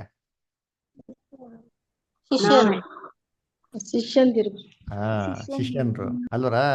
ಅದೇ ಹೇಳ್ತೀನಿ, ಕ್ರಿಸ್ತನ್ಗೆ ಯಾರಪ್ಪ ಫ್ಯಾಮಿಲಿ ಅಂತಂದ್ರೆ ಅವ್ರ ಶಿಷ್ಯನ್ರು, ಅಪೋಸ್ಟಲ್ಸ್. ಅದರ ಬೇರೆ ಯಾರು ಏನಾಗಿರ್ಲಿಲ್ಲ ಕ್ರಿಸ್ತನ್ಗೆ ಫ್ಯಾಮಿಲಿ ಆಗಿರ್ಲಿಲ್ಲ. ಅದರ ತಾಯಿ ಮತ್ತೆ ಸಹೋದರ ಬಂದು ಕೇಳ್ತಾರೆ, ಅದರ ಅವರು ನೋಡ್ಬಿಟ್ಟು ಏನ್ ಹೇಳ್ತಾರೆ, ಸ್ವಾಮಿ ಈಗೋ ನಿಮ್ಮ ತಾಯಿ, ಈಗೋ ನಿಮ್ಮ ಸಹೋದರು ಅಂತ ಹೇಳ್ಬೇಕಾದ್ರೆ ಯೇಸು ಕ್ರಿಸ್ತ ಹೇಳ್ತಾರೆ, ಯಾರು ನನ್ನ ತಾಯಿ, ಯಾರು ನನ್ನ ಸಹೋದರು ಅಲ್ವರ. ಯಾರು ದೇವ್ ಚಿತ್ತ ನೆರವೇರಿಸ್ತಾರೋ ಅವರೇ ನನ್ನ ತಾಯಿ, ಅವರೇ ನನ್ನ ಸಹೋದರು ಅಂತಂದ್ಬಿಟ್ಟು ಅಲ್ವರ. ಸದ್ ನೋಡ್ಬೇಕ್ರೆ ಇದೇ ಕ್ರಿಸ್ತನ ಫ್ಯಾಮಿಲಿ ಆಗಿತ್ತು. ಅದಕ್ಕೆ ಈ ಫ್ಯಾಮಿಲಿನ ಕರ್ಕೊಂಡು ಏನಪ್ಪ ಮಾಡ್ತಾರೆ ಅಂತಂದ್ರೆ ಏನ್ರಿ, ಅವ್ರನ್ನ ಒಗ್ಗಟ್ಟಾಗಿ ಏನ್ ಮಾಡ್ತಾರೆ. ಸರಿ, ಈ ಫ್ಯಾಮಿಲಿ ಅಂತಂದ್ರೆ ಯಾರಪ್ಪ ಇದ್ರು? 12 ಜನ ಅಪೋಸ್ಟಲ್ಸ್ ಅಂತಂದ್ರೆ ಅವ್ರಿಗೆ ಒಂದು ಉದ್ದೇಶ ಇತ್ತು ಕಾಮನ್ ಆಗಿ. ಅದರ ಏನ್ ಪರ್ಪಸ್ಸು? ಅವ್ರಿಗೆಲ್ಲ ಏನು ಉದ್ದೇಶ ಇತ್ತು? ಕ್ರಿಸ್ತನನ್ನು ಮಸಿಯಾ ಅಂತ ಏನ್ ಮಾಡಿದ್ರು ಅವರು ಅಂಗೀಕಾರ ಮಾಡಿದ್ರು. ಕ್ರಿಸ್ತನನ್ನು ಗುರು ಅಂತ ಏನ್ ಮಾಡಿದ್ರು ಅವರು ಅಂಗೀಕಾರ ಮಾಡಿದ್ರು ಅಲ್ವರ. ಆಮೇಲೆ ಯೇಸು ಕ್ರಿಸ್ತು ಕರೆದಿದ ತಕ್ಷಣ ಯೇಸು ಕ್ರಿಸ್ತು ಹಿಂದೆ ಒಂದು ನಿರೀಕ್ಷೆ ಏನ್ ಮಾಡಿದ್ರು, ಅವ್ರು ಬಂದಿದ್ರು ಅಲ್ವರ. ಏನ್ರಿ, ಇಸ್ರೇಲಿನ 12 ಗೋತ್ರ ಕೂತ್ಕೊಂಡು ನಾವೇನ್ ಮಾಡ್ತೀರಿ, ಆಳ್ವಿಕೆ ಮಾಡ್ತೀರಿ ಅಂತ ಏನಾಗಿತ್ತು, ನಂಬಿಕೆ ಏನಾಗಿತ್ತು ಅವ್ರಿಗಿತ್ತು ಅಲ್ವರ. ಸೊ ಆ ರೀತಿ ನೋಡ್ಬೇಕ್ರೆ ಕ್ರಿಸ್ತನೊಂದಿಗೆ ಐಕ್ಯದಲ್ಲಿ ಸೇರಿದಾರಪ್ಪ ಅಂದ್ರೆ ಈ ತರ ಒನ್ನೆಸ್, ಒಂದು ಮೈಂಡ್, ಅದರ ಒಂದು ಹಾರ್ಟ್, ಒಂದು ಟ್ರೂತ್, ಒಂದು ಕಾನ್ಸೆಪ್ಟ್ ಅಲ್ಲಿ ಇದ್ದವ್ರು ಏನಾಗಿದ್ರು, ಅವ್ರು ಸೇರಿದ್ದು ಅಲ್ವರ. ನೋಡಿ ಓದೋಣ ವಾಕ್ಯ, ಎಫಿಷಿಯನ್ಸ್ 4:4 ಹೋದ್ರೆ ಯಾರಾದ್ರು ದಯವಿಟ್ಟು.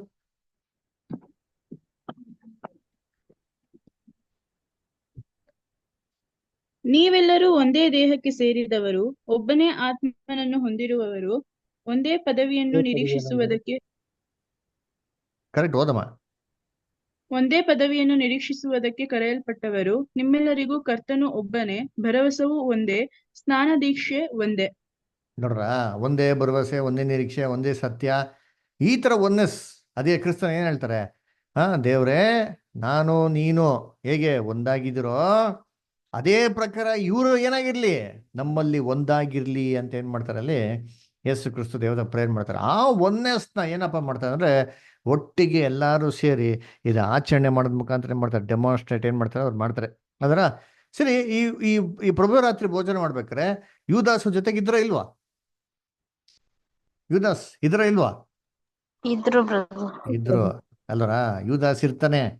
ಇದು ಆಚರಣೆ ಮಾಡಿದ ನಂತರನೇ ಏನ್ ಮಾಡೋದು, ಅವನಲ್ಲಿ ಸೇತಾನ್ ಏನ್ ಮಾಡೋದು, ಒಕ್ಕೋದು ಅಲ್ವರ. ಹಂಗಾರೆ ಇವಾಗ ಯೇಸು ಕ್ರಿಸ್ತನ್ ಗೊತ್ತಿರ್ಲಿಲ್ವಾ ಯೂದಾಸು ನನ್ನ ಹಿಡ್ಕೊಡ್ತಾನೆ, ಅವನೇ ನನ್ನ ಏನ್ ಮಾಡೋದು, ನಿರಾಕರಿಸೋದು, ಅದರ ಎಲ್ಲರ ಮುಂದೆ ಏನ್ ಮಾಡ್ತಾನೆ, ನನಗೆ ಹಿಡ್ಕೊಟ್ಬಿಟ್ಟು ಕಾಸಿಗೆ ಮಾರ್ಕೊಡ್ತಾನೆ ಅಂತ ಯೇಸು ಕ್ರಿಸ್ತನ್ ಗೊತ್ತಿರ್ಲಿಲ್ವಾ ಅಂತಂದ್ರೆ ಯೇಸು ಕ್ರಿಸ್ತನ್ಗೆ ಕ್ಲಿಯರ್ ಆಗಿ ಏನಾಗಿತ್ತು, ಗೊತ್ತಿತ್ತು ಅಲ್ವರ. ಯಾಕಂತಂದ್ರೆ ನಾವು 12 ಜನ ಅಪೊಸ್ತಲರನ್ನ ಆಯ್ಕೆ ಮಾಡ್ಬೇಕಾದ್ರೆ ಸತ್ಯವೇದ ವಾಕ್ಯದಲ್ಲಿ ಏನಪ್ಪ ಕೊಟ್ಟಿದೆ ಅಂತಂದ್ರೆ ಇವರಲ್ಲಿ ಒಬ್ರು ಏನಾಗಿದ್ದಂತೆ ಅವರ ಏನ್ರಿ, ಅವನು ಸೇತನಾಗಿದ್ದನು, ದುಷ್ಟನಾಗಿದ್ದನು ಅಂತ ಕೊಟ್ಟಿದೆ. ಆಮೇಲೆ ಇವನೇ ಯೂದಾಸ್ ಇಸ್ಕರಿಯೋತನೋ ಯೇಸು ಕ್ರಿಸ್ತನ ಹಿಡ್ಕೊಟ್ಟವನು ಅಂತ ಕೂಡ ನಮ್ಗೆ ವಾಕ್ಯದಲ್ಲಿ ಮಾಡಿ ನಮ್ಗೆ ಕೊಟ್ಟಿದೆ ಅಲ್ವರ. ಕ್ರಿಸ್ತನಿಗೆ ಫಸ್ಟ್ ಏನಾಗಿದೆ ಗೊತ್ತಿತ್ತು, ಆದ್ರೆ ಇವನ್ ಆಯ್ಕೆ ಮಾಡ್ಬೇಕಾದ್ರೆ ಇವನೇ ಆಗಿರ್ತಾರೆ ಅಂತ ಏನಾಗಿರ್ಲಿಲ್ಲ, ಅವ್ರಿಗೆ ಗೊತ್ತಿರಲಿಲ್ಲ. ಆದ್ರೆ ಕಾಲ ಹೋಗ್ತಾ ಹೋಗ್ತಾ ಹೋಗ್ತಾ ಏನಾಯ್ತು ಅಂದ್ರೆ ಅವ್ರ ಗುಣಗಳಲ್ಲಿ ಯಾವ ರೀತಿ ಒಂದು ಪರಿವರ್ತನೆಗಳನ್ನ ನೋಡಿದ್ರು ಅಂತಂದ್ರೆ, ಆದ್ರೆ ದೇವರಿಗೆ ಚಿತ್ತಕ್ಕೆ ವಿರುದ್ಧವಾಗಿರೋಂಥ ಪರಿವರ್ತನೆ ನೋಡ್ಬೇಕಾದ್ರೆ ಇದು ಯಾರಿಗ ಇಷ್ಟ ಆಗಿಲ್ಲ, ಕರ್ತನಿಗೆ ಏನಾಗಿಲ್ಲ, ಇಷ್ಟ ಆಗಿಲ್ಲ. ಸರಿ ಅಂತಂದ್ಬಿಟ್ಟು ಇವಾಗ ಪಂಕ್ತಿಯಲ್ಲಿ ಕೂತಿದ್ದಾರೆ, ಒಂದು ದುಷ್ಟ ಮನಸ್ಸು ಏನಾಗಿದೆ ಇದೆ. ಕ್ರಿಸ್ತನ್ಗೆ ಚೆನ್ನಾಗಿ ಗೊತ್ತಿತ್ತು. ಅದರ ಕ್ರಿಸ್ತನ್ಗೆ ಯಾವ ಮನುಷ್ಯನಲ್ಲಿ ಏನಿದೆ ಅಂತ ಅಂದ್ಬಿಟ್ಟು ಯಾರಿಗೆ ಚೆನ್ನಾಗಿ ಗೊತ್ತಿತ್ತಂತೆ? ಕ್ರಿಸ್ತನ್ಗೆ ಸೂಪರಾಗಿ ಗೊತ್ತಿತ್ತಂತೆ. ನೋಡ್ರಿ, ವಾಕ್ಯ ಇದೆ ಎಲ್ಲಿ? ಯೋಹಾನ 2ನೇ ಅಧ್ಯಾಯ ಓದ್ರಿ ಯಾರಾದ್ರು. John 2nd chapter verse 24. ಆದರೆ ಯೇಸು ಎಲ್ಲರನ್ನೂ ಬಲ್ಲವನಾದ್ದರಿಂದ ಅವರಿಗೆ ವಶವಾಗಲಿಲ್ಲ. ಯೇಸು ಏನ್ರಿ ಎಲ್ಲರನ್ನೂ ಬಲ್ಲವನಾದರಿಂದ. ನೋಡ್ರ, ಯೇಸು ಕ್ರಿಸ್ತನ್ಗೆ ಎಲ್ಲ ಬಗ್ಗೆ ಚೆನ್ನಾಗಿ ಗೊತ್ತಿರಿ. ಏನ್ ಗೊತ್ತು ಅಂದ್ರೆ ಏನು ಎಲ್ಲ ಆಲೋಚನೆಗಳೇನು, ಇವ್ರು ಏನು ಪರ್ಪಸ್ ಇಟ್ಟವ್ರೆ, ಏನಕ್ಕಾಗಿ ಬಂದವ್ರೆ, ಏನು ಕಾರಣಗಳು, ಏನು ಉದ್ದೇಶಗಳು, ಇವೆಲ್ಲ ಯೇಸು ಕ್ರಿಸ್ತನ್ ಚೆನ್ನಾಗಿ. ಹಂಗಾರೆ ಯುವದಾಸಲ್ಲಿ ಕೂತ್ಕೊಬೇಕಾರೆ ಯೇಸು ಕ್ರಿಸ್ತನ್ ಗೊತ್ತಿರಲ್ಲ? ನತಾನಿಯಲ್ಲೋ ಯೇಸು ಕ್ರಿಸ್ತನ ಭೇಟಿ ಆಗೋದಕ್ಕಿಂತ ಮುಂಚೆ ಅಂಜೂರು ಮರ ಕೆಳಗೆ ಕೂತ್ಕೊಂಡಿರ್ಬೇಕಾದ್ರೆ ಯೇಸು ಕ್ರಿಸ್ತನ್ ನತಾನಿಯಲ್ ಬಗ್ಗೆ ಗೊತ್ತಾಯ್ತು ಅಂತ ಹೇಳ್ತಾರೆ ಅಲ್ವರ. ಹಂಗಾರೆ ಯೇಸು ಕ್ರಿಸ್ತನಿಗೆ ದೂರದೃಷ್ಟಿನಾಗಿತ್ರಿ, ಚೆನ್ನಾಗಿತ್ರಿ ಅಲ್ವರ. ಸೊ ಹಂಗಾರೆ ಭಕ್ತಿ ಕೂತ್ಕೊಂಡಿರ್ಬೇಕಾರೆ ಯುವದಾಸ್ ಏನ್ ಮಾಡ್ತಂತ ಯೇಸು ಕ್ರಿಸ್ತನ್ ಗೊತ್ತಿರಲ್ಲ, ಚೆನ್ನಾಗಿ ಗೊತ್ತಿಲ್ಲ. ಆದ್ರೂ ಕೂಡ ಯೇಸು ಕ್ರಿಸ್ತನ್ ಖಂಡಿಸಿದ್ರ? ಯೇಸು ಕ್ರಿಸ್ತು ನೀನೇನಕ್ಕೆ ಕೈ ಹಾಕ್ತಾ ಇದೆಯಾ ಅಂತೇನೇ ಹೇಳ ಅಂದ್ರೆ ಏನ್ ಮಾಡಕ್ ಹೋಗಿಲ್ಲ, ಹೇಳಕ್ ಹೋಗಿಲ್ಲ ಅಲ್ವರ. ಯಾಕಪ್ಪ ಹೇಳಕ್ ಹೋಗಿಲ್ಲ ಕ್ರೈಸ್ಟು? ಯಾಕೆ ಅವ್ರಿಗೆಲ್ಲ ಗೊತ್ತಿದ್ರು ಸರಿ, ಯಾಕೆ ಅವ್ರನ್ನ ಅಲ್ಲಾರ ಮೂಮೆಂಟ್ ಎಲ್ಲಾರ ಏನ್ ಮಾಡ್ಬೋಯ್ತು? ನೀನ್ ಇದನ್ನ ಕೈ ಹಾಕ್ಬೇಡ, ನೀ ಯೋಗ್ಯನಲ್ಲ ಅಂತ ಹೇಳ್ಬೋದಾಗಿತ್ತಲ್ಲ, ಯಾಕೆ ಹೇಳಿಲ್ಲ ಅಂತಂದ್ರೆ ಕ್ರೈಸ್ಟಿಗೆ ಒಂದು ಕ್ಯಾರೆಕ್ಟರ್ ಇದೆ. ಏಷ್ಯಾದಲ್ಲಿ ಹೇಳ್ತಾರೆ ನೋಡಿತೀನಿ, ಎಲ್ಲಿ? ಐಸಯ 42 ಅಂತ ತಿಳ್ಕೊಂತೀನಿ. ಐಸಯ 42 ವರ್ಸಸ್ 1 ಇಂದ ಹಿಡ್ದು ವರ್ಸ್ 4 ವರೆಗೂ ಓದಿ. ಇಗೋ ನನ್ನ ಸೇವಕನು, ಇವನಿಗೆ ನಾನೇ ಆಧಾರ, ಇವನು ನನಗೆ ಇಷ್ಟನು, ನನ್ನ ಪ್ರಾಣ ಪ್ರಿಯನು. ಇವನಿಗೆ ನನ್ನ ಇಷ್ಟನು, ನನ್ನ ಪ್ರಾಣ ಪ್ರಿಯನು ಅಂತ ಹೇಳ್ತಾರೆ. ಇವನಿಗೆ ನಾನೇ ಆಧಾರ ಅಂತ ಹೇಳ್ತಾರೆ. ಆಮೇಲೆ ಇವನಲ್ಲಿ ನನ್ನ ಆತ್ಮವನ್ನು ಇರಿಸಿದ್ದೇನೆ, ಇವನು ಅನ್ಯ ಜನಗಳಲ್ಲಿಯೂ ಸಧರ್ಮವನ್ನು ಪ್ರಚುರಪಡಿಸುವನು. ಅನ್ಯ ಜನಗಳ ನಡುವೆ ಏನ್ ಮಾಡ್ತಂತೆ ಅವರು? ಸಧರ್ಮವನ್ನು. ಯಾವ್ದಾರ ಏನು ಸಧರ್ಮ ಏನ್ರಿ? ನೀತಿ ನ್ಯಾಯ ಸತ್ಯವಾಗಿರೋಂಥ ಒಂದು ಧರ್ಮ, ಸತ್ಯಾಂಶಗಳನ್ನ ಏನ್ ಮಾಡ್ತಂತೆ? ಪ್ರಚುರಪಡಿಸೋದು. ಎಲ್ಲಿ? ಇಸ್ರೇಲಲ್ಲಿ ಕೊಟ್ಟವ್ರಾ? ಇಲ್ಲ ರೀ, ಎಲ್ಲಿ ಅಂತ ಕೊಟ್ಟಿದ್ದಾರೆ? ಅನ್ಯ ಜನಾಂಗದವರಲ್ಲಿ. ಅಂಡರ್ಲೈನ್ ಮಾಡ್ಕೊಳ್ಳಿ. ಹಾಗಾದ್ರೆ ಕ್ರೈಸ್ಟ್ ಈ ಕೆಲಸನ ಸಭೆ ಮುಖಾಂತರ ಮಾಡ್ತಾರಂತೆ. ಓಕೆನಾ? ನೆಕ್ಸ್ಟ್ ಏನಾಯ್ತು? ಇವನು ಕೂಗಾಡುವುದಿಲ್ಲ, ಆರ್ಭಟಿಸುವುದಿಲ್ಲ, ಬೀದಿಗಳಲ್ಲಿ ಇವನ ಧ್ವನಿಯೇ ಕೇಳಿಸುವುದಿಲ್ಲ. ಅದಕ್ಕೆ ಯೇಸು ಕ್ರಿಸ್ತು ಕೂಗಾಡಿದ್ದು, ಎಗರಾಡಿದ್ದು, ಆರ್ಭಟಿಸಿದ್ದು, ಅದರ ಟಾಸ್ ಪೂಸ್ ಡಾಮ್ ಡುಶ್ ಅಂತ ಹೇಳಿದೆಲ್ಲ ಏನಿಲ್ಲ, ತಾಂಡವಾಡಿದ್ದು ಏನು ಬೈಬಲ್ ರೆಕಾರ್ಡ್ ಏನಾಗಿಲ್ಲ. ಇಲ್ಲ, ಬೀದಿಗಳಲ್ಲಿ ಆತನ ಸದ್ಯನಾಗಿಲ್ಲ, ಕೇಳಿಸ್ತಿಲ್ಲ. ಯಾರು ಸದ್ದು ಕೇಳಿಸಿದ್ದು? ಹೊಸನ ಅಂದ್ಬಿಟ್ಟು ಇಸ್ರೇಲ್ ಜಂಗ್ಳು ಸದ್ದು ಕೇಳಿಸ್ತು. ಸಾಯ್ಸಾಕಿ ನಾ ಬಿಡ್ಬಿಡಿ ಅಂತ ಅಂದ್ಬಿಟ್ಟು ಇಸ್ರೇಲ್ ಜಂಗ್ಳು ಸದ್ದು ಕೇಳಿಸ್ತು. ಯೇಸು ಕ್ರಿಸ್ತು ಕೂಗಾಡಿದ್ದು, ಹೋರಾಡಿದ್ದು ಸದ್ದಿತಾ? ಏನಿಲ್ಲ ನೋಡ್ರಿ ಅಂತೀನಿ. ಅದರ ಅವನು ಕೂಗಾಡೋದಿಲ್ಲ, ಎಗರಾಡೋದಿಲ್ಲ ಏನ್ರಿ, ಅವನು ಸದ್ದು ಬೀದಿಗಳಲ್ಲಿ ಕೇಳಿಸೋದಿಲ್ಲ. ಆಮೇಲೆ ಜಜ್ಜಿದ ದಂಟನ್ನು ಮುರಿದು ಹಾಕದೆ, ಕಳೆಗುಂದಿದ ದೀಪವನ್ನು ನಂದಿಸದೆ, ಸಧರ್ಮವನ್ನು ಪ್ರಚುರಪಡಿಸಿ ಸಿದ್ಧಿಗೆ ತರುವನು. ನೋಡ್ರ, ಅಲ್ಲಿ ಕ್ರೈಸ್ಟ್ ಕ್ಯಾರೆಕ್ಟರ್ ಏನ್ ಹೇಳ್ತಾರಂತಂದ್ರೆ, ಅಲ್ಲಿ ಬಂದ್ಬಿಟ್ಟು ಏನ್ ಜಜ್ಜೋಗಿರೋ ದಂಟನ್ನು ಮುರಿದು ಹಾಕದೆ ಏನ್ರಿ ನಂದಿಸ್ತಾರಂತ ದೀಪನ ಏನ್ ಮಾಡಲ್ವಂತೆ? ಆರ್ಸಲ್ವಂತೆ. ಅದರ ಕಳೆಗೊಂಡಿರೋ ದೀಪವನ್ನು ನಂದಿಸಲ್ವಂತೆ. ಏನ್ರಿ ಸಧರ್ಮವನ್ನು ಏನ್ ಮಾಡ್ತಾರಂತ ಅವ್ರು? ಪ್ರಚುರ ಪಡಿಸ್ತಾರೆ ಅಂತ ಹೇಳ್ತಾರೆ. ಅದರ ಇಂಗ್ಲಿಷಲ್ಲಿ he shall bring forth judgment unto truth. ಅದರ ಸತ್ಯನ ಏನ್ ಮಾಡ್ತಾರೋ ಸ್ಥಾಪನೆ ಮಾಡ್ತಾರಂತೆ. ನೋಡ್ರಿ ಅಂತೀನಿ. ಅದರ ಇದೇನಿದು ಜಜ್ಜೋಗಿರೋ ದಂಟನ ಮುರಿದಾಕಲ್ಲ ಅಂತಂದ್ರೆ, ಒಂದು ದಂಟು ಅಲ್ರ, ದಂಟನ ಏನ್ರಿ ಒಂದು ಕಡ್ಡಿ, ಅದರ ದಂಟಿನ ಸೊಪ್ಪು ಹೇಳ್ತಾರೆ ದಂಟು ಇಟ್ಕೊಂಡಿರ್ತೀನಿ. ಅದರ ಅದ್ರಲ್ಲಿ ಏನ್ರಿ ಆ ದಂಟೆ ಮೇನು, ಕಡ್ಡಿಗೆ ಬಲ. ಆ ದಂಟು ಜಜ್ಜೋಗ್ಬಿಡುತ್ತೆ ಅಂತ ತಿಳ್ಕೊಳ್ಳಿ. ಅದರ ದಂಟು ನಿಂತ್ಕೊಂತದ, ಕಡ್ಡಿ ನಿಂತ್ಕೊಳಕಾಗಲ್ಲ. ಅದರ ಒಣಗೋಗಿ ಬಿದ್ದೋಯ್ತದೆ. ಅದರ ಅಂದ್ರೆ ಏನ್ರಿ ಅದನ್ನ ಏನೋ ಸ್ವಲ್ಪ ಬಿಟ್ಟ ಅಂದ್ರೆ ಆ ಕಡ್ಡಿ ಏನಾಗ್ಬಿಡ್ತಾರೆ, ಬಗ್ಗೋಗ್ಬಿಡ್ತಾರೆ, ಮುರಿದೋಗ್ಬಿಡ್ತಾರೆ. ಅದು ಏನಕ್ಕೂ ಪ್ರಯೋಜನ ಆಗಲ್ಲ ಅಂತ ಕ್ಯಾರೆಕ್ಟರ್. ಅಂದ್ರೆ ಇಲ್ಲಿ ಯೇಸು ಕ್ರಿಸ್ತು ಹೇಳ್ತಾ ಇರೋದು ವಿಶ್ವಾಸದ ಬಗ್ಗೆ, ನಂಬಿಕೆ ಬಗ್ಗೆ. ಯಾರಿಗಾರೋ ಒಬ್ಬ ನಂಬಿಕೆ ಇದೆಯಾ?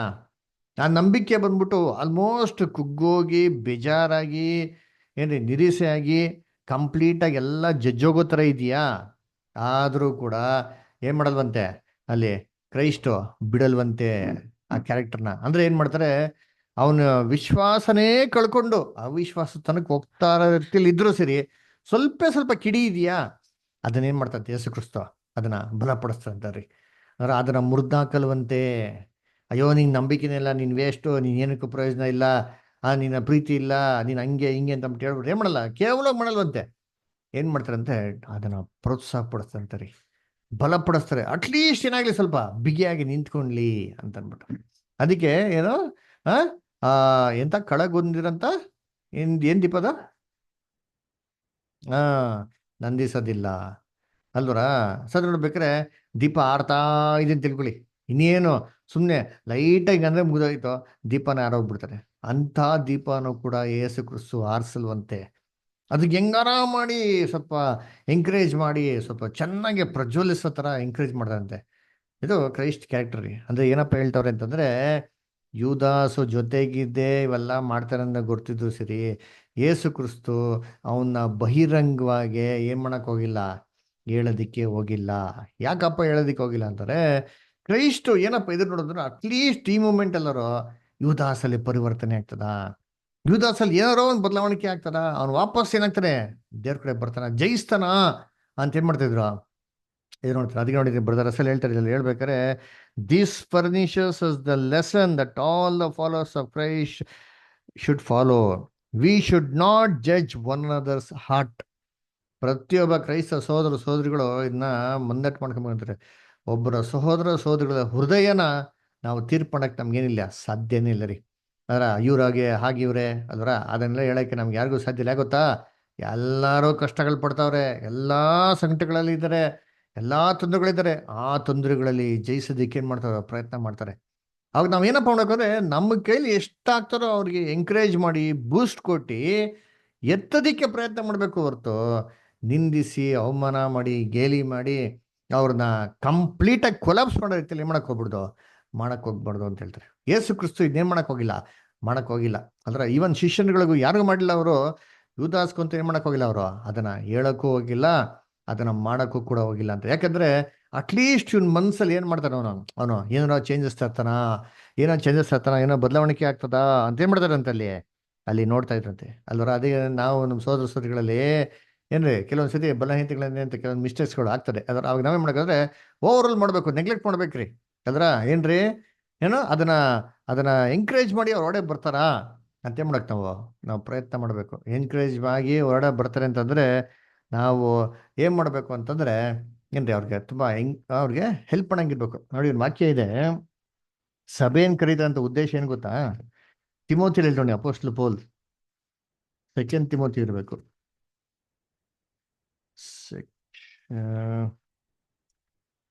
2 ತಿಮೋತಿ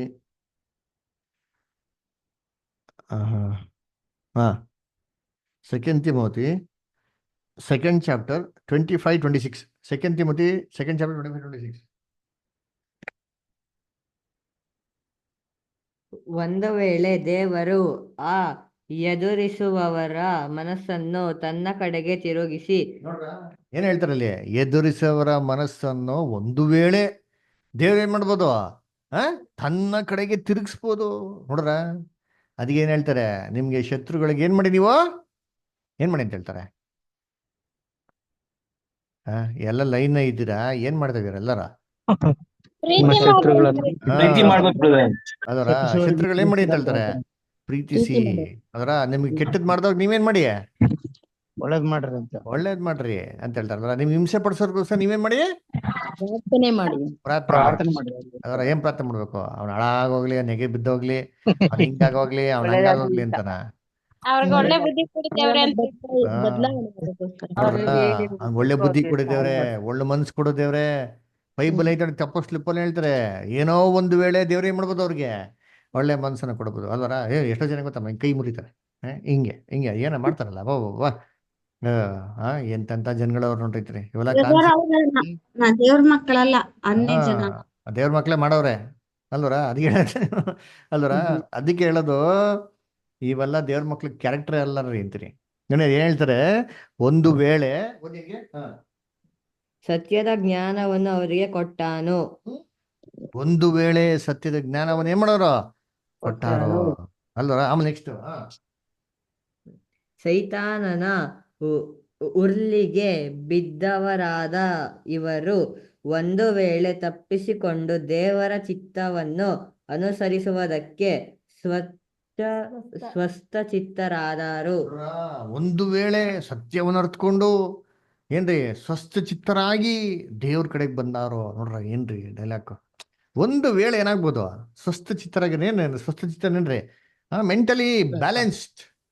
ಇಂಬ್ಯಾಲೆನ್ಸ್ ಆಗಿರೋರು ಈ ತರ ಮಾಡೋದು ಅಲ್ಲರ ವರ್ತನೆಗಳು ಮಿಸ್ಬಿಹೇವ್ ಮಾಡೋದು ಅಲ್ಲರ ಬೇರೆ ಬೇರೆ ರೀತಿಲಿ ವರ್ತನೆಗಳು ಮಾಡೋದು ಇವೆಲ್ಲ ಏನ್ರಿ ಸತ್ಯವೇದಿಕೆ ವಿರುದ್ಧವಾಗಿರೋಂಥ ಗುಣಗಳು ಅಲ್ಲರ. ಅದಕ್ಕೆ ಹೇಳ್ತಾರೆ ಒಂದು ವೇಳೆ ಸತ್ಯ ಅಂತ ತಿಳಿದವಾಗ ಏನ್ ಮಾಡೋದು ಮೋಸ್ಟ್ಲಿ ದೇವ್ರ ಕಡೆ ತಿರ್ಬೋದು. ಹಾಗಾದ್ರೆ ಇವೆಲ್ಲ ಮಾಡೋಂಥ ಗುಣಗಳು ಹೆಂಗ್ ಗೊತ್ತಾ ಮಾಡ್ತಾರೆ? ಇನ್ನೋಸೆಂಟ್ ಅಂದ್ರೆ ಬೇಕು ಅಂತ ಯಾರು ಮಾಡಕ್ ಹೋಗಲ್ಲ ರೀ ಏನ್ರಿ. ಇದು ಮಾಡಬೇಕು ಅಂತ ಯಾರು ಏನ್ ಮಾಡಕ್ ಹೋಗಲ್ಲ ಏನ್ರಿ. ಬಲಹೀನತೆ ಏನ್ ಮಾಡ್ತಾರೆ ನೋಡಿ. ಬೈಬಲ್ನಲ್ಲಿ ಒಂದು ವಾಕ್ಯ ಇದೆ ಗೊತ್ತಾ? ನೂತನ ಸೃಷ್ಟಿ ಪಾಪ ಮಾಡ್ತಾನಂತೆ. ಹೇಗ್ ಮಾಡ್ತಾನಂತೆ? ಒಂದ್ ನಿಮಿಷ.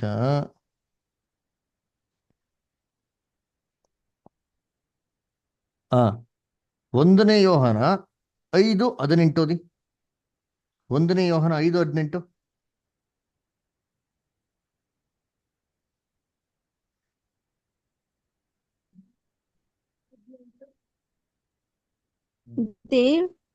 ದೇವರಿಂದ ಹುಟ್ಟಿರುವವನು ಪಾಪ ಮಾಡುವವನಲ್ಲ ಅಲ್ಲವೆಂಬುದು ನಮಗೆ ಗೊತ್ತದೆ. ಇನ್ನೊಂದ್ಸತಿ ಓದ್ರಿ ಕರೆಕ್ಟಾಗೆ. ದೇವರಿಂದ ಹುಟ್ಟಿರುವವನು ಪಾಪ ಮಾಡುವವನಲ್ಲವೆಂಬುದು ನಮಗೆ ಗೊತ್ತದೆ. ದೇವರಿಂದ ಹುಟ್ಟಿರೋನು ಯಾವತ್ತೂ ಪಾಪ ಮಾಡಕ್ಕೇನಿಲ್ಲ, ಸಾಧ್ಯ ಇಲ್ಲ. ನಾವೆಲ್ಲ ಪಾಪ ಮಾಡ್ತೀರಾ ಇಲ್ವಾ? ನೀವೆಲ್ಲ ಪಾಪ ಮಾಡ್ತೀರಾ ಇಲ್ವಾ? ಮಾಡ್ತೀರಿ. ಮತ್ತೆ ಇಲ್ಲಿ ಪಾಪ ಮಾಡಲ್ಲ ಅಂತ ಹೇಳ್ತಾರಲ್ಲ, ಹಂಗಾರೆ ನಾವು ದೇವ್ರ ಮಕ್ಕಳಲ್ಲ. ಏನ್ ಗೊತ್ತಾ ಅರ್ಥ? ಈ ವಾಕ್ಯದ ಅರ್ಥ ಏನಂತಂದ್ರೆ, ದೇವ್ರ ಮಕ್ಕಳು ನೂತನ ಸೃಷ್ಟಿ ಯಾವತ್ತು ಬೇಕಂತ ಅಂದ್ಬಿಟ್ಟು ಏನ್ ಮಾಡಕ್ ಹೋಗಲ್ಲ, ಪಾಪನ ಮಾಡಕ್ ಹೋಗಲ್ಲ ರೀ. ಯಾರು ತಿಳ್ಕೊಳ್ಳಿ ಅಂತೀನಿ, ಬೇಕೆಂದು ಪಾಪ ಮಾಡ್ತಾರೆ ಅಂತಂದ್ರೆ ಏನ್ರಿ, ಅವನು ನೂತನ ಸೃಷ್ಟಿ ಆಗೇ ಇಲ್ಲ. ಅಪ್ಪಿ ತಪ್ಪಿ ನೂತನ ಸೃಷ್ಟಿ ಆಗಿದ್ ಮಾಡಿದ್ರು ಸರಿ, ಏನ್ ಗೊತ್ತಾಗ್ತದೆ? ಬೇಕೆಂದು ಪಾಪ ಮಾಡಿದ್ರೆ ಏನ್ ಶಿಕ್ಷೆ ಯಾರು ಗೊತ್ತಿದ್ಯಾ? ಓದ್ ನಿಂತ್ರಿ ಹೀಬ್ರೂಸ್. ಯಾವ ಯಜ್ಞ ಇರೋದಿಲ್ಲ brother. Very good, correct. Hebrews 12 chapter. Hebrews 12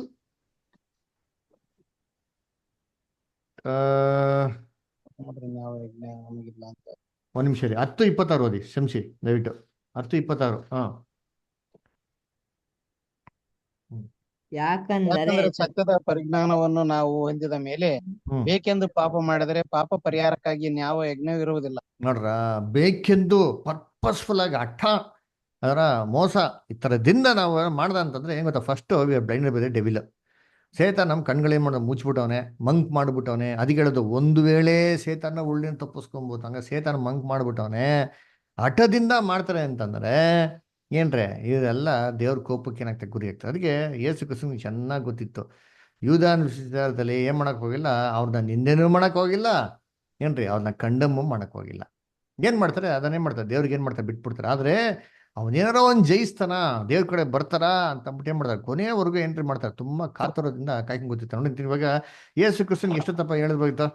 ಇವಾಗ ಏನ್ ಮಾಡ್ತಾರೆ, ಅಲ್ಲಿ ನಿಮ್ಮ 12 ಜನದಲ್ಲಿ ಯಾರೋ ಒಬ್ರು ನನ್ನೇನ್ ಮಾಡ್ತಾರೆ, ಹಿಡ್ಕೊಡ್ತಾರೆ ಅಂತ ಏನ್ ಮಾಡ್ತಾರೆ ಅಲ್ಲಿ ಹೇಳ್ತಾರೆ ಅಲ್ವರ. ಇವಾಗ ಶಿಷ್ಯನ್ರೆಲ್ಲ ದಡ್ರ, ಶಿಷ್ಯನ್ರೆಲ್ಲ ಎಷ್ಟು ಬುದ್ಧಿವಂತರಾಗಿದ್ರು ಅಂತಂದ್ರೆ ಕ್ರೈಸ್ಟ್ ಗುಣಲಕ್ಷಣ ಸೂಪರ್ ಆಗಿ ಗೊತ್ತಿತ್ತು. ಅದರ ಇವ್ 12 ಜನದಲ್ಲಿ ಯಾರು ಅಂತಂದ್ಬಿಟ್ಟು ಇವ್ರಿಗೆ ಯೇಸು ಕ್ರಿಸ್ತನಿಗೆ ಚೆನ್ನಾಗಿ ಗೊತ್ತಿತ್ತು. ಅದು ಯೇಸು ಕ್ರಿಸ್ತ ಏನ್ ಮಾಡ್ತಾ ಇಲ್ಲ, ಹೇಳ್ತಾ ಇಲ್ಲ ಅಂತಂದ್ಬಿಟ್ಟು ನಿಂತಾರೆ. ಶಿಷ್ಯನಿಗೆ ಗೊತ್ತಿತ್ತು. ಆದ್ರೆ ಏನ್ ಮಾಡ್ತಾರೆ, ಒಬ್ಬೊಬ್ರೆ ನಾನಾ ಅಂತ ಏನ್ ಮಾಡ್ತಾರೆ, ಕೆಳಕ್ಕೆ ಹೋಗ್ತಾರೆ. ಆದ್ರೆ ಯಾವಾಗ ಕೂಡ ಯೇಸು ಕ್ರಿಸ್ತ ಏನ್ ಮಾಡಕ್ ಹೋಗಿಲ್ಲ ಅದನ್ನ ಅಲ್ವರ, ಅದನ್ನ ಏನ್ ಮಾಡಕ್ ಹೋಗಿಲ್ಲ, ಅದನ್ನ ಸ್ಪಷ್ಟವಾಗಿ ಹೇಳಕ್ ಹೋಗಿಲ್ಲ. ಯಾಕೆ ಗೊತ್ತಾ?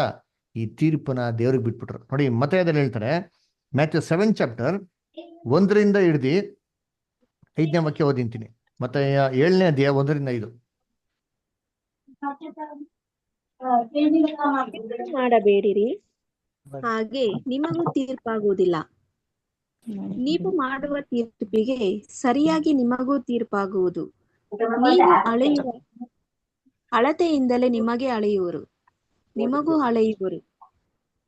ಸಾಕ ಬ್ರದರ್? ಇಲ್ಲ, ಓದಿ ಹೆಂಗೆ.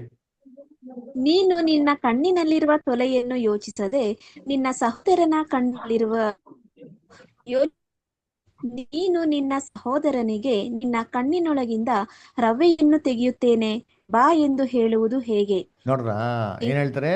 ತೀರ್ಪು ಮಾಡಬೇಡ್ರಿ, ಹಾಗೆ ನಿಮ್ಗೇನಾಗ್ತದೆ?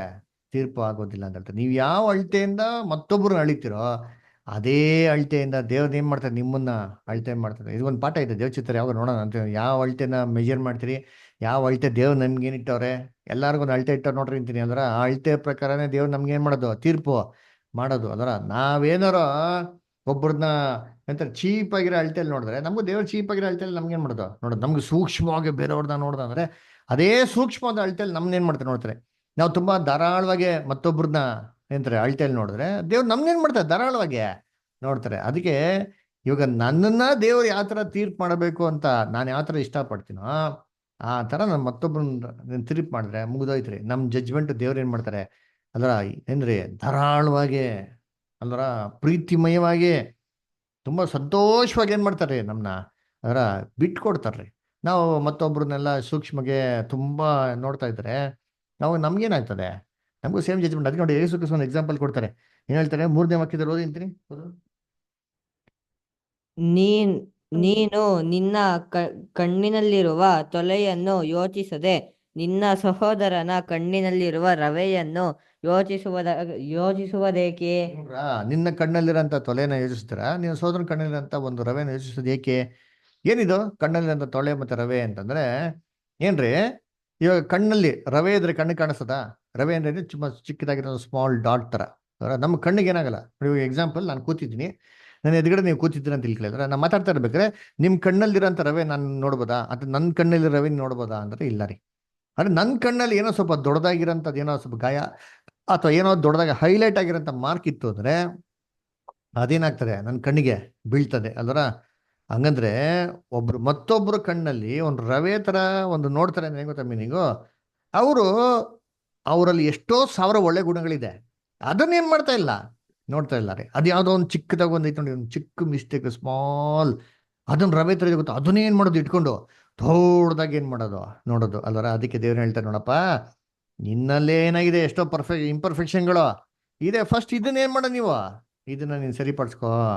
ಆವಾಗ ಏನ್ರಿ ಇದು ಸರಿಪಡ್ಸ್ಕೊಳಕ್ಕೆ ನಿಂಗೆ ಎಷ್ಟು ಟೈಮ್ ಆಗ್ಬಿಡ್ತಾರೆ ಅಂತಂದ್ರೆ, ಮತ್ತವರಲ್ಲೇ ಕಾಣಿಸಂತ ಎಲ್ಲಾ ಒಂದು ಕಲ್ಮಶಗಳು ಚಿಕ್ಕ ರವೆ ತರ ಇರ್ತದೆ. ಅದು it will be very reasonable, very negligible. ಅದು ತುಂಬಾ ದೊಡ್ಡದಾಗಿ ಏನಾಗಲ್ಲ, ಕಾಣಿಸಲ್ಲ ಅಲ್ವರ. ಅದಕ್ಕೆ ನೋಡಿರ್ತೀನಿ ಏನ್ರಿ, ಇದನ್ನ ನಾವ್ ಏನ್ ಮಾಡ್ಬೇಕು? ಪ್ರಾಕ್ಟೀಸ್. ಅದಕ್ಕೆ ಯೇಸು ಕ್ರಿಸ್ತಲ್ಲಿ ಏನ್ ಮಾಡಿದ್ರು? ಡೆಮಾನ್ಸ್ಟ್ರೇಟ್ ಮಾಡಿದ್ರು. ಅದರ ಅವ್ರ ಮುಂದೆ ಇದೆ ದೊಡ್ಡ ಅಲ್ಗೆರಿ. ಅಲ್ಲ ಏನಿತ್ತು ಅವ್ರ ಕಣ್ಣಲ್ಲಿ? ದೊಡ್ಡ ಅಲ್ಲಿಗೆ ಮಾತು ಹತ್ರ ದೊಡ್ಡದಾಗಿ ಏನು ಯುದಾಸನ್ ತಪ್ಪು ಕಾಣಿಸುತ್ತೆ. ಯಾಕಂದ್ರೆ ಈ ಅಂಡರ್ಸ್ಟುಡ್ ಎವ್ರಿಥಿಂಗ್ ಕ್ಲಿಯರ್ಲಿ, ಚೂಡಾಸ್ ಏನ್ ಮಾಡಕ್ ಹೋಗ್ತಾನೆ ಅಂತ ಅದರ. ಆದ್ರೆ ಅದನ್ನು ಕೂಡ ಏನ್ ಮಾಡಿದ್ರು ಯೇಸು ಕ್ರಿಸ್ತು? ಅದನ್ನ ನೆಗ್ಲೆಕ್ಟ್ ಮಾಡಿದ್ರು ಅಲ್ದ್ರ. ಅದಕ್ಕೆ ನೋಡ್ಬೇಕಾರೆ ಹೇಳ್ತಾರೆ, 4ನೇ ವಾಕ್ಯದಲ್ಲಿ ಹೇಳ್ತಾರೆ ನೋಡಿರ್ತೀರಿ.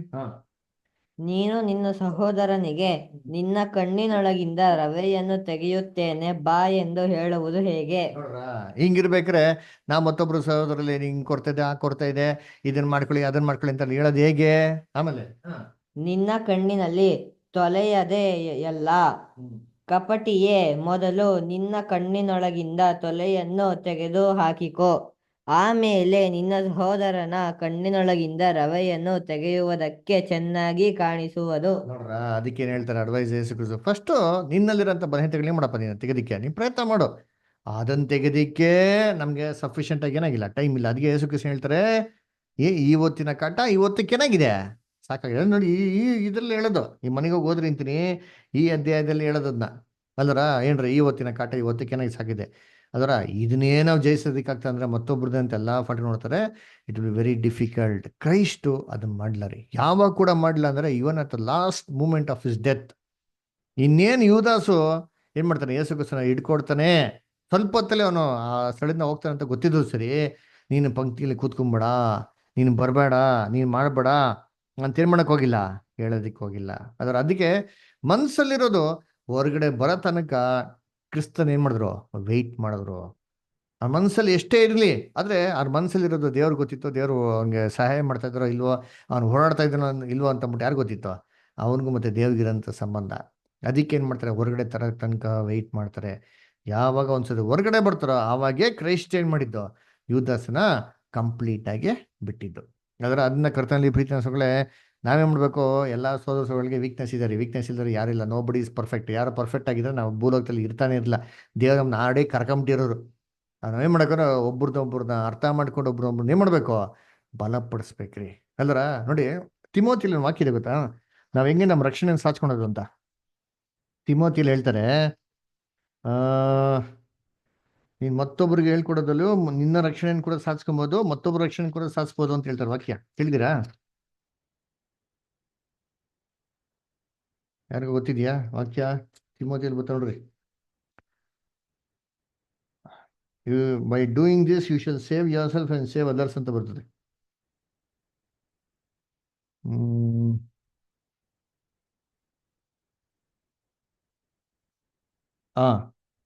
First Timothy 4:16.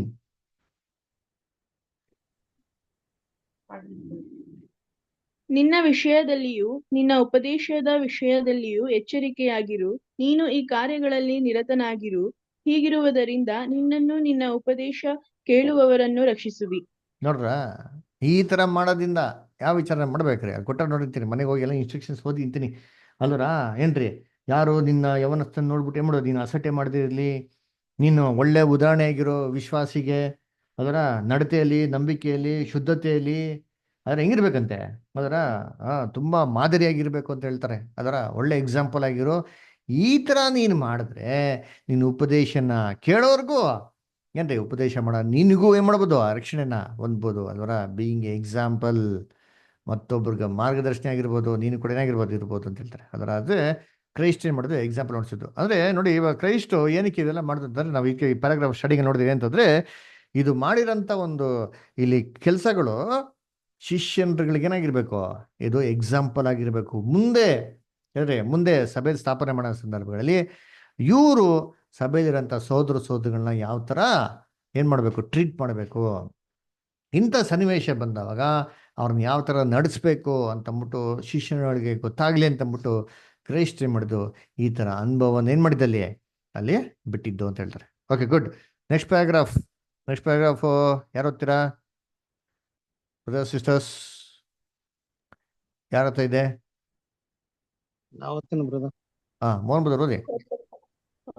ಯೋಹಾನನು ಪಸ್ಕ ಭೋಜನದ ನಿರ್ದಿಷ್ಟ ವೃತ್ತಾಂತವನ್ನು ನೀಡುವುದಿಲ್ಲ, ಆದರೆ ಇತರ ಸುವಾರ್ತೆ ಬೋಧಕರು ಬಿಟ್ಟುಬಿಟ್ಟ ಕೆಲವು ಅಮೂಲ್ಯವಾದ ವೈಶಿಷ್ಟ್ಯಗಳು ಮತ್ತು ಅದಕ್ಕೆ ಸಂಬಂಧಿಸಿದ ಪಾಠಗಳನ್ನು ಮಾತ್ರ ತರುತ್ತಾನೆ ಎಂದು ತೋರುತ್ತದೆ. ನಮ್ಮ ಕರ್ತನು ತನ್ನ ಭೂಲೋಕದ ಸೇವೆಯ ಅಂತ್ಯವನ್ನು ತಲುಪಿದ್ದಾನೆಂದು ಮೊದಲು ತಿಳಿದಿದ್ದನು ಮತ್ತು ತನ್ನ ನಿರ್ದಿಷ್ಟ ಆಯ್ಕೆ ಮಾಡಿದ ಸ್ನೇಹಿತರು ಮತ್ತು ಸಹಚರರೊಂದಿಗೆ ಕೆಲವು ಉತ್ತಮ ಪಾಠಗಳನ್ನು ಕಲಿಸುವ ಮೂಲಕ ಕೊನೆಯ ಸಮಯವನ್ನು ಉತ್ತಮಗೊಳಿಸಬೇಕೆಂದು ವಿಶೇಷವಾಗಿ ಹಂಬಲಿಸಿದನು ಎಂಬುದು ಅವನು ಘೋಷಣೆಯಾಗಿದೆ. ಆತನು ಅವರನ್ನು ಅಂತ್ಯದವರೆಗೆ ಪ್ರೀತಿಸಿದನು, ಪರಿಪೂರ್ಣವಾಗಿ, ಸಂಪೂರ್ಣವಾಗಿ. ಅವನು ಸ್ವಂತ ತೀಕ್ಷ್ಣವಾದ ಶೋಧನೆಗಳು, ಪ್ರಸ್ತುತ ಇದ್ದ ಮತ್ತು ಮುಂದೆ ಬರುವುದಕ್ಕಿದ್ದ ಶೋಧನೆಗಳು ಅವನನ್ನು ವಿಚಲಿತಗೊಳಿಸಲಿಲ್ಲ ಅಥವಾ ಅವನು ಗಮನವನ್ನು ಅದರೆಡೆಗೆ ತಿರುಗಿಸಲಿಲ್ಲ. ಅವನು ಇಲ್ಲಿಯವರೆಗೆ ಇದ್ದಂತೆ ಇನ್ನೂ ಇತರರ ಬಗ್ಗೆ ಯೋಚಿಸುತ್ತಿದ್ದನು ಮತ್ತು ಆಶೀರ್ವದಿಸಲು ಪ್ರಯತ್ನಿಸುತ್ತಿದ್ದನು. 12 ಜನರ ಮೇಲಿನ ಈ ಪ್ರೀತಿ ಅವರಿಗೆ ಮಾತ್ರ ಅನ್ವಯಿಸುತ್ತದೆ ಎಂದು ನಾವು ಭಾವಿಸಬೇಕಾಗಿಲ್ಲ. ಬದಲಿಗೆ ಅವನು 12 ಜನರನ್ನು ಇವರ ವಾಕ್ಯದಿಂದ ಆತನನ್ನು ನಂಬುವವರು ಪ್ರತಿನಿಧಿಗಳಾಗಿ ನೋಡಿದನು. ಅವನು ತಂದೆಗೆ ಮಾಡಿದ ಪ್ರಾರ್ಥನೆಯಲ್ಲಿ ಈ ವಿಷಯವನ್ನು ವ್ಯಕ್ತಪಡಿಸಿದ್ದಾನೆ. ಈ ದೃಷ್ಟಿಕೋನವನ್ನು ಮನಸ್ಸಿನಲ್ಲಿಟ್ಟುಕೊಂಡು ನಮ್ಮ ಕರ್ತನು ಅಪೊಸ್ತಲರಿಗೆ ಹೇಳಿದ ಮತ್ತು ಮಾಡಿದ ವಿಷಯಗಳು ಅಂದಿನಿಂದ ಅಪಮಾನವಾಗಿರುವ ಎಲ್ಲರಿಗೂ ಅನ್ವಯಿಸುತ್ತದೆ ಮತ್ತು ಬೋಧಪ್ರದವಾಗಿದೆ ಎಂದು ನಾವು ಅರಿತುಕೊಳ್ಳಬಹುದು. ಯೋಹಾನ 17:20. Thank you brother. ಸತಿ ನೋಡ್ಬೇಕಾದ್ರೆ ಇಲ್ಲಿ ಯೋಹಾನ ಸುವಾರ್ತೆಯಿಂದ ನಾವು ಈ ವಾಕ್ಯನ ಓದ್ತಾ ಇರ್ಬೇಕಾದ್ರೆ ಈ ಸುವಾರ್ತೆದ ಸ್ಪೆಷಾಲಿಟಿ ಏನಪ್ಪಾ ಅಂತಂದ್ರೆ, ಬೇರೆ ಎಲ್ಲಾ ಸುವಾರ್ತೆಗಳಲ್ಲಿ ಮಿಸ್ ಆಗಿರೋಂಥ ಎಷ್ಟೋ ವಿಚಾರಗಳನ್ನ ಎಲ್ಲಪ್ಪ ಕೊಟ್ಟಿದ್ದಾರೆ ಅಂತಂದರೆ ನಮಗೆ ಯೋಹಾನ ಸುವಾರ್ತೆಲ್ಲ ಏನು ಮಾಡ್ತೀವಿ ನಾವು ಕೊಟ್ಟಿರೋದು ನಾವು ನೋಡ್ತೀರಿ. ಅದರ ಉದಾಹರಣೆ ನೋಡ್ಬೇಕಾದ್ರೆ ಇವಾಗ ಯೋಹಾನ ಸುವಾರ್ತೆಯಲ್ಲಿ ತೆಗೆದ್ರೆ ನಿಮ್ಗೆ ಎಷ್ಟು ಒಂದು 21 ಅಧ್ಯಾಯಗಳಿದೆ. ಅದರ ಇದು ಯೋಹಾನ ಸುವಾರ್ತೆಯಲ್ಲಿ ಆರಂಭ ಮಾಡ್ಬೇಕಾದ್ರೆ ಸೀದಾ ಡೈರೆಕ್ಟಾಗಿ ಬಂದು ಎಲ್ಲಿಗೆ ಶುರು ಮಾಡ್ತಾರೆ ಅಂತಂದರೆ ಡೈರೆಕ್ಟಾಗಿ ಕ್ರೈಸ್ಟ್ ಮಿನಿಸ್ಟ್ರಿ ಏನ್ರಿ, ಯೋಹಾನನ ಮುಖಾಂತರ ಅಪೋಸ್ಟ್ಲು ಏನ್ರಿ ಸಾರಿ ಸ್ಥಾನಿಕದ ಯೋಹಾನ ಯೇಸು ಕ್ರಿಸ್ತನ ಬ್ಯಾಪ್ಟಿಸಮ್ ಕೊಡ್ತಾರೆ ಗೊತ್ತಾ, ಅಲ್ಲಿಂದನೇ ಏನು ಮಾಡ್ಬಿಡ್ತಾರೆ, ಶುರು ಮಾಡ್ಬಿಡ್ತಾರೆ ಯೇಸು ಕ್ರಿಸ್ತನ ಒಂದು ಪೂರ್ವಿಕ ಸೃಷ್ಟಿ. ಅದರಿಂದ ಡೈರೆಕ್ಟಾಗಿ ಏನು ಮಾಡ್ತಾರೆ, ಯೋಹಾನಂಗೆ ಬರ್ತಾರೆ. ಅದರ ನೋಡಿ ಈ ವಿಚಾರಗಳು ಬೇರೆ ಎಲ್ಲ ಸುವಾರ್ತೆಯಲ್ಲಿ ಈ ಥರ ಇಲ್ಲ. ಅಲ್ಲಿ ಹೆಂಗಿದೆ ಆರಂಭ, ಸ್ಟಾರ್ಟಿಂಗಿಂದ ಒಳ್ಳೆ ಫಿಲ್ಮ್ ಹೇಳ್ಕೊಂಬಂದಿಗೆ ಚಿಕ್ಕ ಮಗುವಿಂದ ಬೆಳೆದ್ರು ದೊಡ್ಡದಾಗಿದ್ರು. ಅದರ ಈ ಥರ ಸ್ಟೈಲಲ್ಲಿ ಏನಾಗಿಲ್ಲ ಯೋಹಾನ ಬರ್ದಿಲ್ಲ. ಅದರ ಆಮೇಲೆ ನೋಡಿದ್ದೀರಿ ನೀವು ಯೋಹಾನ ಸುವಾರ್ತೆಯಲ್ಲಿ ಇನ್ನೊಂದು ಅಬ್ಸರ್ವ್ ಮಾಡ್ಬೋದು. ಏನಪ್ಪ ಅಂತಂದರೆ ನೀವು ಯೋಹಾನ 13ನೇ ಅಧ್ಯಾಯ ತಗೊಂಡ ಅಂತಂದರೆ 13ನೇ ಅಧ್ಯಾಯದಿಂದ ಹಿಡಿದು ಹೆಚ್ಚು ಕಮ್ಮಿ 20ನೇ ಅಧ್ಯಾಯದವರೆಗೂ ಕೊಟ್ಟಿರೋದು ಏನಪ್ಪ ಅಂದರೆ 7 ಚಾಪ್ಟರ್ಸ್ ನಮ್ಗೆ ಏನಪ್ಪ ಕೊಟ್ಟರೆ ಯೇಸು ಕ್ರಿಸ್ತನ ಕಡೆ ಕ್ಷಣಗಳು. ಏನು ಕಡೆ ಕ್ಷಣಗಳು? ಯೇಸು ಕ್ರಿಸ್ತು ಕೊನೆ ಮೂಮೆಂಟು ಏನ್ರಿ, ಆ ಒಂದು ಪಸ್ಕಾ ಸೆಲೆಬ್ರೇಟ್ ಮಾಡ್ದಂಗಿಂದ ಹಿಡ್ದು ಅರೆಸ್ಟ್ ಆಗಿ ಶಿಲ್ವೆ ಸಾಯ್ತಾರೆ ಗೊತ್ತಾ, ಆ ಮೂಮೆಂಟ್ಸ್ ಇದೆ ಅಂತ ಹೆಚ್ಚು ಕಮ್ಮಿ ಒಂದು 12 hours 13 hours ಆ ಕಂಪ್ಲೀಟ್ ಪಿಕ್ಚರು ನಮಗೆಲ್ಲಪ್ಪ ಕೊಡಿದ್ರೆ ಈ 7 ಚಾಪ್ಟರ್ಸ್ ನಮ್ಗೆ ಏನು ಮಾಡಿದ್ದಾರೆ, ನಮ್ಗೆ ಡೀಟೇಲಾಗಿ ಕೊಟ್ಟರೆ. ಇಷ್ಟೊಂದು ಡೀಟೇಲಾಗಿ ಯಾವ ಒಂದು ಗಾಸ್ಪಲಲ್ಲಿ ಕೂಡ ಏನಾಗಿಲ್ಲ, ನಮಗೆ ಅಲ್ಲಿ ಬರ್ದಿಲ್ಲ. ಆಮೇಲೆ ಯೋಹಾನ ಸುವಾರ್ತೆದ ಇನ್ನೊಂದು ಸ್ಪೆಷಾಲಿಟಿ ಏನಪ್ಪ ಅಂತಂದರೆ ನಾವು ನೋಡ್ಬೇಕಾದ್ರೆ ಅಧಿಕವಾಗಿ ತಂದೆ ಬಗ್ಗೆ ಯೂಸ್ ಮಾಡೋಂಥ ಪುಸ್ತಕ ಯಾವುದಪ್ಪ ಅಂದರೆ ಏನ್ರಿ, ಯೋಹಾನ ಸುವಾರ್ತೆ. ಅಧಿಕವಾಗಿ ತಂದೆ ತಂದೆ ತಂದೆ ಅಂತ ಯೂಸ್ ಮಾಡೋದು ಎಲ್ಲಿ ಅಂದರೆ ನಮ್ಗೆ ಗಾಸ್ಪಲ್ ಆಫ್ ಜಾನ್ನಲ್ಲಿ. ಯಾಕಪ್ಪ ತಂದೆ ತಂದೆ ಅಂತಂದರೆ ಯೇಸು ಕ್ರಿಸ್ತು ಯಾವಾಗೂ ಅವ್ರ ಅಪ್ಪನ ಹೆಂಗೆ ಕರೆಯೋರಂತೆ, ಅಪ್ಪ ಅಪ್ಪ ತಂದೆ ತಂದೆ ಅಂತ ಏನು ಕರೆಯೋದು. ಇದು ಯೋಹಾನನ್ಗೆ ಏನಾಗಿತ್ತು, ತುಂಬ ತುಂಬ ಇನ್ಫ್ಲೂಯೆನ್ಸ್ ಬೀರ್ತು. ಯಾಕಂದ್ರೆ ಈ was one of the very ಏನ್ರಿ smallest of the disciples, youngest of the disciples. ಅದರ ತುಂಬ ವಯಸ್ಸು ತುಂಬ ಚಿಕ್ಕ ಹುಡುಗ ಆಗಿದ್ರು. ಅದರ ಒಂದು ಅಫೆಕ್ಷನ್ ಏನಾಗಿತ್ತು ಅವ್ರಿಗೆ, ಆ ಫಾದರ್ಲಿ ಅಫೆಕ್ಷನ್ ಕ್ರೈಸ್ತ ಏನಾಗಿತ್ತು ಅವ್ರು ಹೊಂದ್ಕೊಂತ ಇತ್ತು. ಆಮೇಲೆ ಯೇಸು ಕ್ರಿಸ್ತು ಯಾರ ಹತ್ರ ಹೇಳಿದ್ರಂಥ ಸೀಕ್ರೆಟ್ಸ್ಗಳನ್ನ ಯಾರಿಗಪ್ಪ ಹೇಳಿದ್ರು ಅಂದರೆ ಯೋಹಾನಂಗೆ ಮಾತ್ರ ಹೇಳಿದ್ರು ನೋಡ್ರಿ. ಅದಕ್ಕೆ ಬೈಬಲ್ ನೋಡ್ಬೇಕಾರೆ ಯೋಹಾನ ಇದನ್ನ ಬರಿಬೇಕಾರೆ ಇದು ನಾನೇ ಬರೆದಿದ್ದು, ಇದು ನಾನೇ ನಂದು ಅಂತೆಲ್ಲೂ ಹೇಳಕ್ ಹೋಗಿಲ್ಲ ನೋಡ್ರಿತೀನಿ. ಅದರ ಎಷ್ಟು ಜನ ತೆಂಗಿತಾರೆ, ನಾನೊಂದು ನಿಂತ್ಕೊಂಡ್ಬಿಡ್ತಾರೆ ಮುಂದಕ್ಕೆ ಹೋಗ್ಬಿಟ್ಟು, ಓ ನಂದೇ ಕಣಪ್ಪ ನಾನೇ ಇಲ್ಲ ಓ ಅಂತಂದ್ಬಿಟ್ಟು. ಅಲ್ಲಿ ಯೋಹಾನ ಬರಿಬೇಕು ಏನು ಹೇಳ್ತಾರೆ ಏನ್ರಿ, ಯೇಸು ಕ್ರಿಸ್ತನ್ಗೆ ತುಂಬಾ ಪ್ರೀತಿಯಾದಂಥ ಶಿಷ್ಯ ಅಂತ ಹೇಳ್ತಾರೆ. ಅದು ಹೆಸರನ್ನ ಯಾವತ್ತೂ ಲಿಂಕ್ ಮಾಡಿಲ್ಲ ಅವ್ರ ಹೆಸರು ಜೊತೆಗೆ, ಆದರೆ ನಮ್ಗೆ ಚೆನ್ನಾಗಿ ಗೊತ್ತು ಅದು ಯೋಹಾನನೇ ಅಂತ ಅಂದ್ಬಿಟ್ಟು. ಅದರ ಈ ರೀತಿ ಇಲ್ಲೂ ಕೂಡ ನೋಡ್ಬೇಕಾರೆ ಏನ್ರಿ ಕೆಲವೊಂದು ವಿಚಾರಗಳನ್ನ ಬೇರೆ ಎಲ್ಲೂ ಗ್ರಂಥದಲ್ಲಿ ಸಿಗದಿರೋಂಥ ವಿಚಾರ ನಮ್ಗೆ ಏನು ಮಾಡಿದ್ರೆ ಇಲ್ಲಿ ಬರ್ದಿದ್ದಾರೆ. ಅದರ ಏನಪ್ಪ ಅದು ಅಂತಂದರೆ ಏನ್ರಿ ಲಾಸ್ಟ್ ಮೂಮೆಂಟ್ಸಲ್ಲಿ ಯೇಸು ಕ್ರಿಸ್ತನ್ಗೆ ಪರ್ಸ್ನಲ್ ಆಗಿರೋಂಥ ಕೆಲವು ವಿಚಾರಗಳು ಆ ಮೇಲೆ ಕೋಣೆಯಲ್ಲಿ ಆಯ್ತಲ್ಲ, ಈ ಎಲ್ಲ ವಿಚಾರಗಳು ಯಾರಿಗೂ ಗೊತ್ತಿಲ್ಲದ ವಿಚಾರಗಳು ಇದೆಲ್ಲ ಏನಾಗಿದೆ, ರೆಕಾರ್ಡ್ ಆಗಿದೆ ಅಂತ ನೋಡ್ತೀರಿ. ಅದರ ಅಲ್ಲಿ ಮುಖ್ಯವಾಗಿ ಯೇಸು ಕ್ರಿಸ್ತ ಒಂದು ಮಾತು ಹೇಳ್ತಾರೆ. ಏನು ಹೇಳ್ತಾರೆ, he loved them to the end ಅಂತಂದ್ಬಿಟ್ಟು ಆ ವಾಕ್ಯ ಓದೋಣ. ಇಲ್ಲಿ ಯೋಹಾನ 13ನೇ ಅಧ್ಯಾಯ 1ನೇ ವಾಕ್ಯ ಓದಿ ನೋಡೋಣ, ಬರ್ತಾರೆ ಅಲ್ಲಿ ನೋಡೋಣ. ಪಸ್ಕ ಹಬ್ಬದ ಮುಂದೆ ಯೇಸು ತಾನು ಈ ಲೋಕವನ್ನು ಬಿಟ್ಟು ತಂದೆಯ ಬಳಿಗೆ ಹೋಗಬೇಕಾದ ಕಾಲ ಬಂತೆಂದು ತಿಳುಕೊಂಡು ಲೋಕದಲ್ಲಿರುವ ತನ್ನವರನ್ನು ಪ್ರೀತಿಸಿ ಪರಿಪೂರ್ಣವಾಗಿ ಅವರನ್ನು ಪ್ರೀತಿಸುತ್ತಾ ಬಂದನು. ಎಷ್ಟು ಚೆನ್ನಾಗಿ ಹೇಳ್ತಾರೆ ನೋಡ್ತೀನಿ. ಏನಪ್ಪ ಮಾಡಂತೆ, ತನ್ನವರನ್ನ ಪ್ರೀತಿಸಿದ್ರಂತೆ. ಹೇಗಪ್ಪ ಪ್ರೀತಿ ಅಂದ್ರೆ ಕೊನೆವರೆಗೂ ಪರಿಪೂರ್ಣವಾಗಿ ಏನ್ ಮಾಡಂತೆ, ಅವರು ಪ್ರೀತಿಸಿದ್ರು ಅಂತ ಹೇಳ್ತಾರೆ. ಅದರ ಇದು ಕ್ರೈಸ್ಟಲ್ಲಿ ಇದ್ದಂಥ ಒಂದು ಸೂಪರ್ ಆಗಂತ ಕ್ಯಾರೆಕ್ಟರ್ ಅಲ್ವರ. ಸದ್ಯ ನೋಡ್ಬೇಕಾರೆ ಏನ್ರಿ ಅಲ್ಲಿ ಈ 12 ಜನ ಜೊತೆಗೆ ಆಚರಣೆ ಮಾಡ್ಬೇಕಾರೆ ಕ್ರೈಸ್ಟು ಏನಪ್ಪ ನೋಡ್ತಾರೆ, ಇದೊಂದು ಮಾದರಿ ನೋಡ್ಸಿದ್ರು ಶಿಷ್ಯನ್ಗಳಿಗೆ. 12 ಜನ ಅಂತೇನ್ರಿ, ಬರೀ ನಿಮಗೆ ಮಾತ್ರ ಅಲ್ಲಪ್ಪ, ನಿಮಗೆ ಮಾತ್ರ ನಾನು ಪ್ರೀತಿ ಮಾಡ್ತೀನಿ ಅಂತ ಯೇಸು ಕ್ರಿಸ್ತ ಮಾಡಕ್ ಹೋಗಿಲ್ಲ, ಹೇಳಕ್ ಹೋಗಿಲ್ಲ. ನಿಮ್ಮನ್ನ ಪ್ರೀತಿ ಮಾಡ್ತೀನಿ. ಏನಪ್ಪ ಮೀನಿಂಗ್ ಅಂದ್ರೆ ನಿಮ್ಮ ಮುಖಾಂತರ ಬರುವಂತ ಎಲ್ಲಾ ಸಹೋದರ ಸಹೋದರಿಗಳನ್ನ ನಾನೇನ್ ಮಾಡ್ತೀನಿ, ಅದೇ ತರ ನಾನು ಪ್ರೀತಿ ಮಾಡ್ತೀನಿ ಅಂತ ಅಂದ್ಬಿಟ್ಟೆ ಕ್ರೈಸ್ಟ್ ಏನ್ ಮಾಡಿದ್ರೆ ಅಲ್ಲಿ ಉದಾಹರಣೆಗೆ ನೋಡ್ಸಿದ್ದು. ನೋಡಿ ಇನ್ನೊಂದ್ ಕಡೆ ಹೇಳ್ತಾರೆ ಇಲ್ಲಿ ಜಾನ್ 17:20 ನೋಡಿ, ಜಾನ್ 17:20, ಯೋಹಾನ 17:20 ನೋಡಿರ್ತೀನಿ.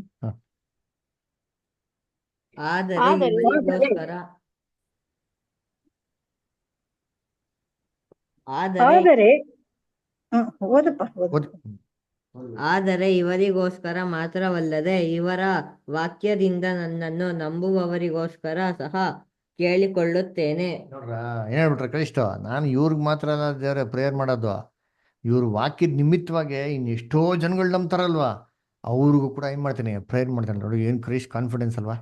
12 ಜನ ಅಪೋಸ್ಟಲ್ಸ್ ಮೇಲೆ ಏನ್ ಭರವಸೆ ಇತ್ತಂತ್ರಿ. 12 ಜನ ಅಪೋಸ್ಟಲ್ಸ್ 12 ದಿಕ್ಕಲ್ಲಿದ್ರು. ನೆಕ್ಸ್ಟ್ ನೋಡೋಣ ಒಬ್ಬೊಬ್ರು ಒಂಥರ ಅಯ್ಯೋ ಒಬ್ಬರಿಂದ ಇನ್ನೊಬ್ರು ತಪ್ಪಿಸ್ಕೊಂಡೋಗರು. ಈ ನರಿ ಹಿಡ್ದಂಗೆ, ಈ ಸ್ಯಾಮ್ಸಂಗ್ ಹಿಡಿತಲ್ಲ ನರಿಗಳನ್ನ ಹಿಡಿದ್ಬಿಟ್ಟು ಏನ್ ಮಾಡ್ತಾನೆ, ಬಾಲಕ್ ಏನ್ ಮಾಡ್ತಾನೆ, ಕಟ್ತಾನೆ ನೋಡಿರ್ತೀನಿ. ಏನ್ರಿ ಕರೇಜು. ಫಸ್ಟ್ ಆಫ್ ಆಲ್ ನಾಯಿ ಹಿಡಿಯೋದೇ ಕಷ್ಟ, ಅದ್ರಲ್ಲಿ ನರಿ ಬೇರೆ ಹಿಡಿದವನೆ. ಒಂದ್ ನರಿಗೆ ಇನ್ನೊಂದ್ ನರಿಗೆ ಬಾಲಕ್ ಏನ್ ಮಾಡೋನೆ, ಕಟ್ಟವನೆ. ಸೆಂಟ್ರಲ್ ಪಂಚ್ ಬೇರೆ ಇಟ್ಟ ನೋಡಿರ್ತೀನಿ. ಇದು ಏನ್ರಿ ಶಿಷ್ಯನ್ ಹಿಡ್ದಂಗೆ. ಯೇಸು ಕ್ರಿಸ್ತು ಶಿಷ್ಯನ ಏನ್ ಮಾಡ್ದಂಗೆ ಹಿಡ್ದಂಗೆ ಹೆಂಗವ್ರೈತೆ ಒಬ್ಬೊಬ್ರು ಒಂದ್ ದಿಕ್ಕಲ್ಲಿ ಹೇಳಿ ಮಾತಿ ಕೇಳಲ್ಲ. ಇವ್ರು ಇತ್ಲಾಗ ಕೊಡ್ತಾರೆ ಅತ್ಲಾಗ ಕೊಡ್ತಾರೆ, ಇವ್ನ್ ಕರ್ಕೊಂಡ್ ಇವ್ರು ಹೊಡೋಗಿತಾರೆ, ಇವ್ರು ಕರ್ಕೊಂಡ್ ಇವ್ರು ಹೊಡಿತಾರೆ ಅಲ್ವರ. ಸತಿ ನೋಡ್ಬೇಕಾದ್ರೆ ಕ್ರೈಸ್ಟ್ ಹೇಳ್ತಾರೆ, ದೇವ್ರೇ ನಾನು ಇವ್ರಿಗೆ ಮಾತ್ರ ಎಲ್ಲ ಪ್ರೇಯರ್ ಮಾಡೋದು, ಇವ್ರು ನಂಬಿ ಬರ್ತಾರ ಗೊತ್ತಾ, ಅದರ ಎಂಟೈರ್ ಜನ್ರೇಷನ್ ಅವ್ರಿಗೆಲ್ಲರಿಗೂ ಏನ್ ಮಾಡ್ತೀನಿ, ಇದೇ ತರ ಪ್ರೇಯರ್ ಮಾಡ್ತೀನಿ. ಏನಂತ ಪ್ರೇಯರ್ ಮಾಡ್ತೀನಿ, ಇವರೆಲ್ಲ ಏನಾಗಿರ್ಲಿ ದೇವ್ರೆ, ಒಂದಾಗಿರ್ಲಿ. ಅದರ ನಾನು ನಿನ್ನಲ್ಲಿಯೂ ನೀನು ನನ್ನಲ್ಲಿಯೂ ಒಂದಾಗಿರುವಂತ ಪ್ರಕಾರ 21ನೇ ವಾಕ್ಯದ ಅದೇ ಬರೋದು ನೆಕ್ಸ್ಟ್. ಇವರು ಕೂಡ ಏನಾಗಿರ್ಲಿ ನಮ್ಮಲ್ಲಿ ಒಂದಾಗಿರ್ಲಿ ದೇವ್ರೆ ಅಂತ ಏನ್ ಮಾಡ್ತಾರೆ ಅಲ್ಲಿ ಕೇಳ್ಕೊಂತಾರೆ. ಅದರ ಸೊ ಅದಕ್ಕೆ ಯೇಸು ಕ್ರಿಸ್ತನಿಗೆ ಫ್ಯಾಮಿಲಿ ಅಂತಂದ್ರೆ ಯಾರಪ್ಪ ಅಂದ್ರೆ ಈ ಒನ್ನೆಸ್ ಆಗಿರೋಂಥ ಫ್ಯಾಮಿಲಿ. ಅದರ ಇವಾಗ ನಮ್ಗೆ ಯಾರಪ್ಪ ಫ್ಯಾಮಿಲಿ, ನಮ್ಗೆ ಯಾರು ಫ್ಯಾಮಿಲಿ? ಅದರ ನಮ್ಗೆ ಸತ್ತಿಲ್ಲವ್ರ ಏನ್ರಿ ಸಹೋದರ ಸಹೋದರಿ ಫ್ಯಾಮಿಲಿ. ಇಬ್ಬರು ಜನ ಹೇಳ್ತಾರೆ, ಮಿಗ್ದವ್ರಿಗೆಲ್ಲ ನಿಮ್ ಫ್ಯಾಮಿಲಿನೇ. ಸಂತೋಷ ತಥಾಸ್ತು ಅಲ್ವರ. ನೋಡ್ಬೇಕಾರೆ ಏನ್ರಿ ದೇವ್ರ ಮಕ್ಳಿಗೆ ಯಾರಂತೆ ಫ್ಯಾಮಿಲಿ? ಸತ್ತಿರಲಿರೋ ದೇವ್ರ ಮಕ್ಳು ಏನ್ರಿ ಅವ್ರಿಗೆ ಫ್ಯಾಮಿಲಿ ಅಲ್ವರ. ಅದೇ ನೋಡ್ಬೇಕಾರೆ ಏನ್ರಿ, ಯಾಕಪ್ಪ ಸತ್ತಿರೋ ಫ್ಯಾಮಿಲಿ ಅಂತಂದ್ರೆ ನಮ್ಮ ಮೈಂಡು ಏನ್ರಿ ನಮ್ಮನ್ನ ಅರ್ಥ ಮಾಡ್ಕೊಳೋರು ಯಾರಪ್ಪ ಅಂದ್ರೆ ನಮ್ಮ ಸಹೋದರ ಸಹೋದರಿಗಳು ಮಾತ್ರ. ಯಾಕಂದ್ರೆ ನಮ್ಮ ಥರನೇ ಅವ್ರು ಏನ್ ಮಾಡ್ತಾವ್ರೆ, ಹೋರಾಡ್ತಾ ಇದ್ದಾರೆ.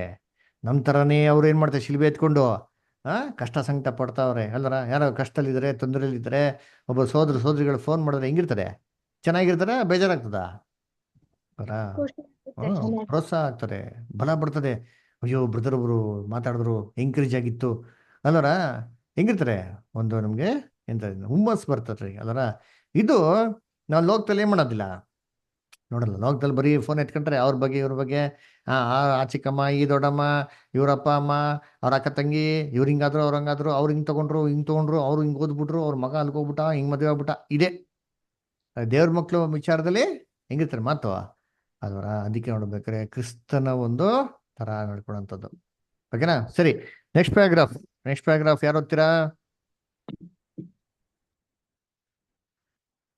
ಬ್ರದರ್ ಸಿಸ್ಟರ್ಸ್, ಸಿಸ್ಟರ್ ಓದ್ತೀರಾ? ಅವ್ರಿಗೆ ಲೂಕನ ಪತ್ರಿಕೆಯಿಂದ ಈ ಸಂದರ್ಭದಲ್ಲಿ ಅಪೋಸ್ತಲರ ನಡುವೆ ಜಗಳ ನಡೆದಂತೆ ಅವರಲ್ಲಿ ಯಾರನ್ನು ಶ್ರೇಷ್ಠ ಎಂದು ಎಣಿಸಬೇಕೆಂಬುದರ ಬಗ್ಗೆ ವಾಗ್ವಾದ ನಡೆದಂತೆ ತೋರುತ್ತದೆ. ಲೂಕ 22:24-31 ವಚನಗಳು. ಆದರೆ ಈ ಜಗಳವು ಕೇವಲ ಸ್ವಾರ್ಥದಿಂದ ಕೂಡಿರದೆ, ದುಷ್ಟತನದಿಂದ ಕೂಡಿರದೆ, ಭಾಗಶಃ ಗುರುವಿನ ಮೇಲಿನ ಪ್ರೀತಿಯಿಂದ ಪ್ರೇರೇಪಿಸಲ್ಪಟ್ಟಿರಬಹುದು. ಇದು ಮೇಜಿನ ಬಳಿ ಅವರ ವಿವಿಧ ಸ್ಥಾನಗಳಿಗೆ ಸಂಬಂಧಿಸಿದಂತೆ ಇರಬಹುದು. ಬಹುಶಃ ನಮ್ಮ ಕರ್ತನಿಗೆ ಹತ್ತಿರವಾಗಿರುವ ಆಕ್ಷೇಪಿತ ಸ್ಥಾನಕ್ಕಾಗಿ ಇರಬಹುದು. ಯಾಕೋಬ ಮತ್ತು ಯೋಹಾನರ ರಾಜ್ಯದಲ್ಲಿ ನಮ್ಮ ಕರ್ತನ ಬಲ ಮತ್ತು ಎಡಭಾಗದಲ್ಲಿ ಇರಬೇಕೆಂಬುದು ಹೇಗೆ ವಿನಂತಿಸಿದ್ದರು ಎಂಬುದನ್ನು ನಾವು ನೆನಪಿಸಿಕೊಳ್ಳುತ್ತೇವೆ. ಮತ್ತು ಈ ನಿರೂಪಣೆಗೆ ಸಂಬಂಧಿಸಿದಂತೆ ಯೋಹಾನನು ನಮ್ಮ ಕರ್ತನ ಪಕ್ಕದಲ್ಲಿದ್ದಾನೆ ಮತ್ತು ಅವನ ಎದೆಯ ಮೇಲೆ ಹೊರಗಿದ್ದಾನೆ ಎಂದು ಘೋಷಿಸಲಾಗಿದೆ ಎಂದು ನಾವು ನೆನಪಿಸಿಕೊಳ್ಳುತ್ತೇವೆ ಎಂಬುದೇ. Thank you sir. ನೋಡಿ, ಇವಾಗ ಈ ಇನ್ಸಿಡೆಂಟ್ ಯೇಸು ಕ್ರಿಸ್ತು ಏನಕ್ಕೆ ಶಿಷ್ಯನ ಕಾಲಿನ ತಳಕ್ಕೆ ಹೋಗ್ತಾರೆ ಅಂತ ನೋಡಿದ್ರೆ, ಅವರಲ್ಲಿ ಏನಾಗ್ಬಿಡ್ತಾರೆ, ಇವಾಗ ಪೈಪೋಟಿ ಶುರು ಆಗ್ಬಿಡ್ತಾರೆ. ನಾನ್ ದೊಡ್ಡವನು ಈಗೋ. ಅದರ ಈಗೋ ಏನಂತೆ, what is the full form of ego? ಯಾರಿಗ ಗೊತ್ತಿದ್ಯಾ? EGO ಅನ್ನೇನ್ ಗೊತ್ತಾ? ಈಗೋ ಅಂದ್ರೆ ಫುಲ್ ಫಾರ್ಮ್ ಯಾರಿಗ ಗೊತ್ತಿದ್ಯಾ? ಯಾರು ಗೊತ್ತಿಲ್ವಾ? ಈಗೋ ಇಂಗ್ಲಿಷ್ EGO ಅಂದ್ರೆ ಅರ್ಥ, ಫುಲ್ ಫಾರ್ಮ್ ಏನು?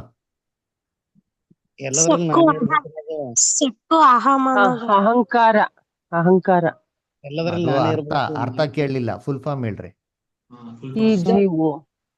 ಗೊತ್ತಿಲ್ವಲ್ಲ? ಹೇಳ್ತೀನಿ, ಕೇಳ್ಕೊಳ್ಳಿ, ಬರ್ಕೊಳ್ಳಿ ಅಲ್ವರ. ಈ ವಿಲ್ ಗೋಯಿಂಗ್ ಫೋರ್ತ್. ಈಗೋ ಅಂತಂದ್ರೆ ಗೊತ್ತಾ? ಈ ವಿಲ್ ಗೋಯಿಂಗ್ ಫೋರ್ತ್ ಅಲ್ವರ. ಈ ವಿಲ್ ಗೋಯಿಂಗ್ ಆನ್, ಸಾರಿ, ಈ ವಿಲ್ ಗೋಯಿಂಗ್ ಫೋರ್ತ್ ಅಂದ್ರೆ ಈ ವಿಲ್ ಗೋಯಿಂಗ್ ಆನ್ ಅಲ್ವರ. ಸತಿ ನೋಡ್ಬೇಕಾರೆ ಈಗೋ ಇವರಲ್ಲಿ ಏನಾಗ್ಬಿಡ್ತು, ಈಗೋ ಬಂದ್ಬಿಡ್ತು. ಏನ್ ಈಗೋ? ನಾನ್ ದೊಡ್ಡವನು, ನೀನ್ ದೊಡ್ಡವನು. ಯಾಕಂದ್ರೆ ಯೇಸು ಕ್ರಿಸ್ತು ಎಲ್ಲರಿಗಿಂತ ದೊಡ್ಡವರಾಗಿದ್ರಿ, ಅವ್ರಿಗೆ ಒಂಥರ ಖುಷಿ ರೀ ಅಂತಾರ.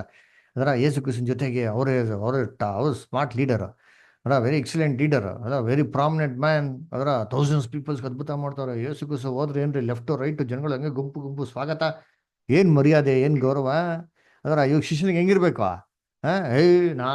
ನಾನು ಯೇಸು ಕ್ರಿಸ್ತು ಇಂಪಾರ್ಟೆಂಟ್, ನಾನು ಯೇಸು ಕ್ರಿಸ್ತು ಇಂಪಾರ್ಟೆಂಟ್, ನಾನು ಇಂಪಾರ್ಟೆಂಟ್ ಕಣಪ್ಪ. ಇವರಲ್ಲಿ ಏನಾಯ್ತು ಅಂದ್ರೆ ಒಂದು ಪೈಪೋಟಿ ಏನಾಗಿತ್ತು ಇತ್ತು. ಏನಕ್ಕೆ ಮುಖ್ಯವಾಗಿತ್ತು ಅಂತಂದ್ರೆ ಯಾವಾಗೂ ಯೇಸು ಕ್ರಿಸ್ತನಿಗೆ ಲೆಫ್ಟ್ ಹ್ಯಾಂಡಲ್ಲೇ ಇರಬೇಕು ಅಂತ ಒಬ್ರಿಗೆ ಆಸೆ. ಇನ್ನೊಂದು ಕೆಲವು ಜನಕ್ಕೆ ಯೇಸು ಕ್ರಿಸ್ತನಿಗೆ ಹತ್ರವಾಗೇ ಇರಬೇಕು, ರೈಟ್ ಹ್ಯಾಂಡಲ್ಲೇ ಇರಬೇಕು ಅಂತ ಏನ್ರಿ ಆಸೆ ಅಲ್ವರ. ಅದೇನಾಗಿರ್ತಾರೆ ಇದರಲ್ಲಿ ಕಾಂಪಿಟೇಷನ್ ಸ್ಪಿರಿಟ್ ಏನಾಗಿರ್ತಾರೆ ಇವ್ರಿಗೆ ಬಂದಿರ್ತದೆ.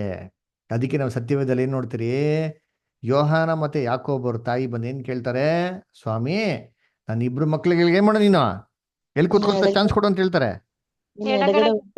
ಒಬ್ರು ಅದರ ಎಡ ಭಾಗದಲ್ಲಿ ಬಲ ಭಾಗದಲ್ಲಿ ಅದರ ಕುದುರೆಗೆ ಮಾಡಂಗೆ ಅವಕಾಶ ಕೊಡು, ಅದರ ಮುಖ್ಯವಾದ ಸೀಟ್ ಕೊಟ್ಬಿಡು, ಪ್ರಾಮುಖ್ಯತೆ ಅಂತ ವೆರಿ ಇಂಪಾರ್ಟೆಂಟ್ ಸೀಟ್ ಕೊಟ್ಬಿಡು ಫಸ್ಟ್ ಅಂತ ಕೇಳ್ಕೊಂತಾರೆ. ಅದರ ಕ್ರೈಸ್ತ ಏನ್ ಹೇಳ್ತಾರೆ, ಅಯ್ಯೋ ಇದೆಲ್ಲ ನನ್ನ ಕೈಲೆಲ್ಲ ಇಲ್ಲ ಪಾಪ, ಸೀಟ್ ಕೊಡೋದು ಯಾರ ಕೈಲಿದೆ? ಅದರ ದೇವ್ರ ಕೈಲಿದೆ. ಅದು ದೇವ್ರ ಚಿತ್ತಕ್ಕೆ ಅನುಸಾರವಾಗಿ ಯಾರು ಕೊಡ್ಬೇಕು ಅದು ದೇವ್ರು ಅದೇ ಕೊಡೋದು. ಆದ್ರೆ ನೀವೇನ್ ಮಾಡ್ಬೇಕು, ಸೀಟ್ನ ಪಡಿಬೇಕು ಅಂತಂದ್ರೆ ಏನ್ ಮಾಡ್ಬೇಕಂತಂದ್ರ ಏನಂದ್ರ ನಾನ್ ಕುಡಿಯೋ ಪಾತ್ರೆಯಲ್ಲಿ ಕುಡಿಯಕ್ ಆಗತ್ತಾ? Very good. ಆಮೇಲೆ ಇನ್ನೊಂದ್ ಏನಂದ್ರ, ನಾನು ತಗೊಳ್ಬೇಕಂತ ದೀಕ್ಷಾ ಸ್ಥಾನದಲ್ಲಿ ಪಾಲ್ ತಗೋಬೇಕು ಅಂತಾರೆ. ನಿಮ್ ಕೈ ತಗೊಳಕ್ ಆಗ್ತದಾ? ಅದರ ಏನ್ರಿ ಪಾತ್ರೆಯಲ್ಲಿ ಪಾನ ಮಾಡಂತೆ, ಪಾತ್ರೆ ಏನ್ರಿ ಅವಮಾನ, ನಾಚಿಕೆ, ನಿಂದನೆ, ಇದ್ರಲ್ಲಿ ಎಲ್ಲಾ ಇನ್ಸಲ್ಟು ಎಲ್ಲ ಐತೆ ಗೊತ್ತಾ? ಇದನ್ನ ತೊಗೊಳಕ್ಕೆ ನಿಂಗೆ ಸಾಧ್ಯ ಇದೆಯಾ? ಇದ್ರಲ್ಲಿ ಮುಳುಗಿದ್ರೇನೆ ಅದ್ರಲ್ಲಿ ಮುಳುಗಕ್ ಸಾಧ್ಯ ಅಂತ ಹೇಳಿದ್ರು. ಅದರ ಅದಕ್ಕೆ ನೋಡ್ಬೇಕ್ರೆ ನಾನು ಮುಳುಗಂತ ದೀಕ್ಷಾ ಸ್ಥಾನ ಒಂದುಂಟು, ಏನ್ರಿ ಕಷ್ಟ, ಸಂಕಟ, ಮರಣ. ಅದರ ನಾನು ಹೋಯ್ತಾ ಇದ್ದೆ ಸಾಯಕಪ್ಪ, ನೀನ್ ಸಾಯಕ್ ಸಿದ್ಧವಾಗಿದ್ಯಾ? ಸಾಯಕ್ ಸಿದ್ಧವಾಗಿದ್ರೆ ಆ ಸೀಟ್ ಏನ್ರಿ ನಿನಗೆ, ನೀನ್ ಸಾಯಕ್ ಸಿದ್ಧವಾಗಿಲ್ವಾ ಖಂಡಿತವಾಗೂ ನಿನ್ ಸೀಟ್ ಏನಾಗಲ್ಲ ಸಿಕ್ಕಲ್ಲ. ಅಂದ ಯಾರು ಫಾಸ್ಟ್ ಆಗಿ, ಯಾರು ವೇಗವಾಗಿ, ಯಾರು ಅತಿ ಎದೆ ಬಕ್ಕೊಂಡು ಅಯ್ಯೋ ನಾನು ಸಾಯಕ್ ಹೋಯ್ತೀನಿ ಅಂತಂದ್ಬಿಡು ಅದೇನ್ರಿ ಸೋದರಿಗಳ ಸಾಯದ್ ಎಲ್ಲಿ ನೋಡಿಸ್ಬೇಕು? ಕ್ರಿಸ್ತನ್ಗಾಗಿ ಸಾಯ್ತೀನಿ ಅಂದ್ಬಿಟ್ಟು ಎಲ್ಲಿ ನೋಡಿಸ್ಬೇಕು? ನಾನು ಇಲ್ಲಿ ಫಸ್ಟ್ ಕ್ರಿಸ್ತನ್ಗಿರೋ ಸೋದರಿಗಳು ಮಾಡಿ ನೋಡಿಸ್ಬೇಕು. ಯೇಸು ಕ್ರಿಸ್ತ ಹೇಳ್ತಾರೆ, ನೀವು ಇಲ್ಲಿರೋಂಥ ಕನಿಷ್ಠವಾಗಿರೋಂಥ ಸೋದರಿಗಳಿಗೆ ಮಾಡಿದ್ರೆ ಯಾರಿಗೆ ಮಾಡ್ದಂಗೆ? ನನಗೆ ಮಾಡ್ದಂಗೆ ಅಂತ ಹೇಳ್ತಾರಲ್ವಾ. ಅಪೊಸ್ತಲ ಪೌಲ್ ಏನ್ ಮಾಡ್ತಾರೆ, ಸೌಲಾಗಿರ್ಬೇಕಾರೆ ಸಭೆಗೆ ಹಿಂಸೆ ಕೊಡ್ತಾರೋ. ಯೇಸು ಕ್ರಿಸ್ತ ಅವ್ರು ಕಾಣಿಸ್ಕೊಂಡು ಹೇಳ್ತಾರೆ, ಸೌಲನೇ ಯಾಕೆ ನನ್ನನ್ನು ಹಿಂಸೆ ಪಡಿಸ್ತೀಯ ಅಂತ ಕೇಳಿದ್ರು. ಅಪೊಸ್ತಲ ಪೌಲ್ ಕ್ರೈಸ್ತ ಹೊಡೆದ್ರ? ಅಪೊಸ್ತಲ ಪೌಲ್ ಕ್ರೈಸ್ತ ಹೊಡೆದ್ರ? ಕ್ರೈಸ್ತ ಹೊಡೆದಿಲ್ಲ. ಕ್ರೈಸ್ಟ್ಗೆ ಆಣಿ ಹೊಡಿಲಿಲ್ಲ, ಕ್ರೈಸ್ಟ್ಗೆ ಚಾವಟಿ ಏಟ್ ಹೊಡೆದಿಲ್ಲ, ಕ್ರೈಸ್ಟ್ಗೆ ಉಗ್ಲಿಲ್ಲ ಅಪೊಸ್ತಲ ಪೌಲು. ಆದ್ರೂ ಕೂಡ ಕ್ರೈಸ್ತ ಹೇಳ್ತಾರೆ, ನನಗೆ ಯಾಕೆ ಹಿಂಸೆ ಪಡಿಸ್ತೀಯಾ ಅಂತ ಹೇಳ್ತಾರೆ. ಕರೆಕ್ಟಾ? ಯಾಕೆ ಹೇಳಿದ್ದು? ಯಾಕಂದ್ರೆ ಇವ್ರು ಯೇಸು ಕ್ರಿಸ್ತ ದೇಹಕ್ಕೆ ಅಂಗವಾಗಿರೋಂಥ ಸಭೆಗೆ ಹಿಂಸೆ ಕೊಟ್ರೆ ಯಾರಿಗೆ ಹಿಂಸೆ ಕೊಟ್ಟಂಗೆ? ಕ್ರಿಸ್ತನಿಗೆ ಹಿಂಸೆ ಕೊಟ್ಟಂಗೆ. ಅವಾಗ ಯೇಸು ಕ್ರಿಸ್ತ ಬಿಡ್ತಾರ? ನೋಡಿ ಅಪೊಸ್ತಲ ಪೌಲ್ ಮಾತಾಡ್ತಾರೆ, ಕೇಳಿದಿರಾ? ಸರಿಯಾಗಿ ಕೊಟ್ರು ನೋಡಿ ದೇವ್ರ ಅಪೊಸ್ತಲ ಪೌಲ್ಗೆ. ಓದಿದ್ರೆ ವಾಕ್ಯ ನೋಡಿ, ಅಪೊಸ್ತಲ ಕೃತ್ಯಗಳು 9:4 ಮತ್ತು 5 ಓದಿ. ಅಪೊಸ್ತಲ ಕೃತ್ಯಗಳು 9ನೇ ಅಧ್ಯಾಯ 4 ಮತ್ತು 5 ಓದ್ರಿ. ಅವನು ನೆಲಕ್ಕೆ ಬಿದ್ದು, ಸೌಲನೇ ನನ್ನನ್ನು ಯಾಕೆ ಹಿಂಸೆ ಪಡಿಸುತ್ತಿ ಎಂದು ಹೇಳುವ ವಾಣಿಯನ್ನು ಕೇಳಿದನು. ಅವನು, ಕರ್ತನೇ ನೀನಾರು ಎಂದು ಕೇಳಿದ್ದಕ್ಕೆ ಕರ್ತನು, ನೀನು ಹಿಂಸೆ ಪಡಿಸುವ ಯೇಸುವೆ ನಾನು, ನೀನೆದ್ದು ಊರ ಒಳಕ್ಕೆ ಹೋಗು. ಅಷ್ಟೇ ಅಲ್ವಾ? ಸರಿ, ಇದನ್ನೇ ಎಲ್ಲಿ ತೆಲುಗಲ್ಲಿ ತಮಿಳ್ ಓದಿ ಫಸ್ಟ್. ಅಪೊಸ್ತಲ ಕೃತ್ಯಗಳು 9:5 ಓದಿ ಬ್ರದರ್. ಕಾರ್ತಿಕ್ ಬ್ರದರ್ ಇದ್ದೀರಾ? ಚಿತ್ರ ಸ್ಟಾರ್ ಕಾರ್ತಿಕ್ ಬ್ರದರ್ ಇಲ್ವಾ? ಹೌದು, ಓದ್ರಿ. ಅಪೊಸ್ತಲರ್ 9th ಅಧಿಕಾರಂ 6th ವಚನ ಪಡಿಂಗೋ.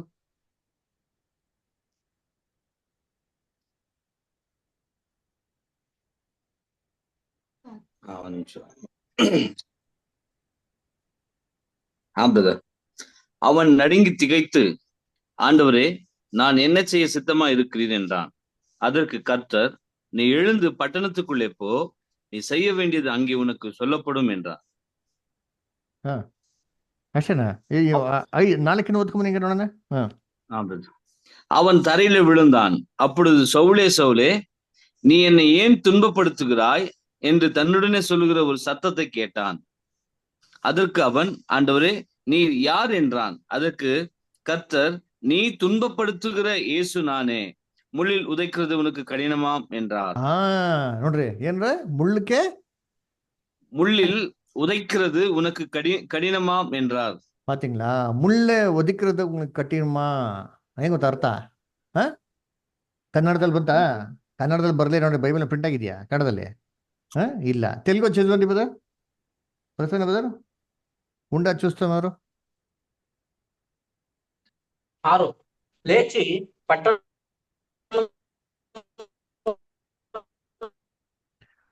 బ్రదర్ వాయిస్ కట్ అవుతుంది బ్రదర్.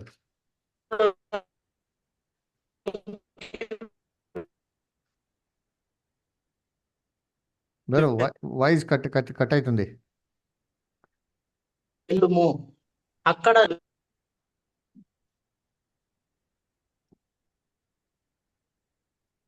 ಸರಿ, ಓಕೆ. ಇಂಗ್ಲಿಷಲ್ಲಿ ಹೇಳ್ತಾರೆ, it is very hard for you to kick against the pricks ಅಂತ ಏನ್ ಮಾಡ್ತಾರೆ ಹೇಳ್ತಾರೆ. ಅದೇನಪ್ಪ ಅಂತಂದ್ರೆ, ಮುಳ್ಳುಗಳಿಗೆ ಓದಿದೇನ್ರಿ, ನಿನಗೆ ಕಷ್ಟನಾ? ಕಷ್ಟವಾಗಿದೆ, ಈಸಿ ಅಲ್ಲಪ್ಪ ನೀನ್ ಮಾಡ್ತಿರೋ ಕೆಲಸ, ಬಲು ಡೇಂಜರ್ ಕೆಲಸ ಮಾಡ್ತಿದ್ದೆ, ಹುಷಾರಾಗಿರು. ಮುಳ್ಳು ಹೊಡಿತಾ ಇದೆಯಾ? ಮುಳ್ಳು ಹೊಡೆದ್ರೆ ಕಾಲ ಏನಾಯ್ತದೆ? ಕಾಲಿಗೆ ಏನಾಯ್ತದೆ? ಕಾಲಿಗೆ ಚುಚ್ಕತದೆ. ಕಾಲಿಗೆ ಚುಚ್ಕೊಂತದೆ. ಅದನ್ನೇ ಹೇಳಿದ್ದು ಅಲ್ವರ, ಹುಷಾರಾಗಿರು. ಬೈಬಲ್ ಒಂದು ವಾಕ್ಯ ಇದೆ ಗೊತ್ತಾ? ಯಾರು ಸಭೆನ ಹಾಳು ಮಾಡಿದ್ರೆ ದೇವ್ರ ಏನ್ ಮಾಡ್ತಾರೆ ಅಂತ ಅವ್ರನ್ನ ಎಲ್ಲಿ ಬರ್ತಾರೆ ನೋಡಿ ವಾಕ್ಯ, ಓದ್ರಿ. ಕೆಡಿಸ್ತಾರೆ. ಓದಿ, ಕೊರಿಂಥದ್ದು ಓದಿ. ಸಭೆನ ಕೆಡಿಸಿದ್ರೆ ಅವ್ರನ್ನ ಕೆಡಿಸ್ತಾರೆ. ಓದ್ರಿ ವಾಕ್ಯ. If any man defiles the church, temple of God, him shall God defile. ಎಲ್ಲಿ ಬರ್ತದೆ?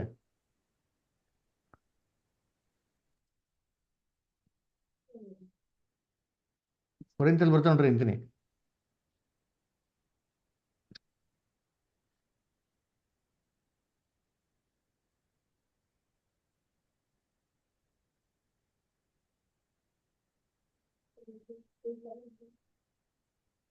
ಒಂದನೇ ಕೊರಿಂಥ 3ನೇ ಅಧ್ಯಾಯದಲ್ಲಿ ಓದ್ರಿ 17ನೇ ವಾಕ್ಯ ಓದಿ.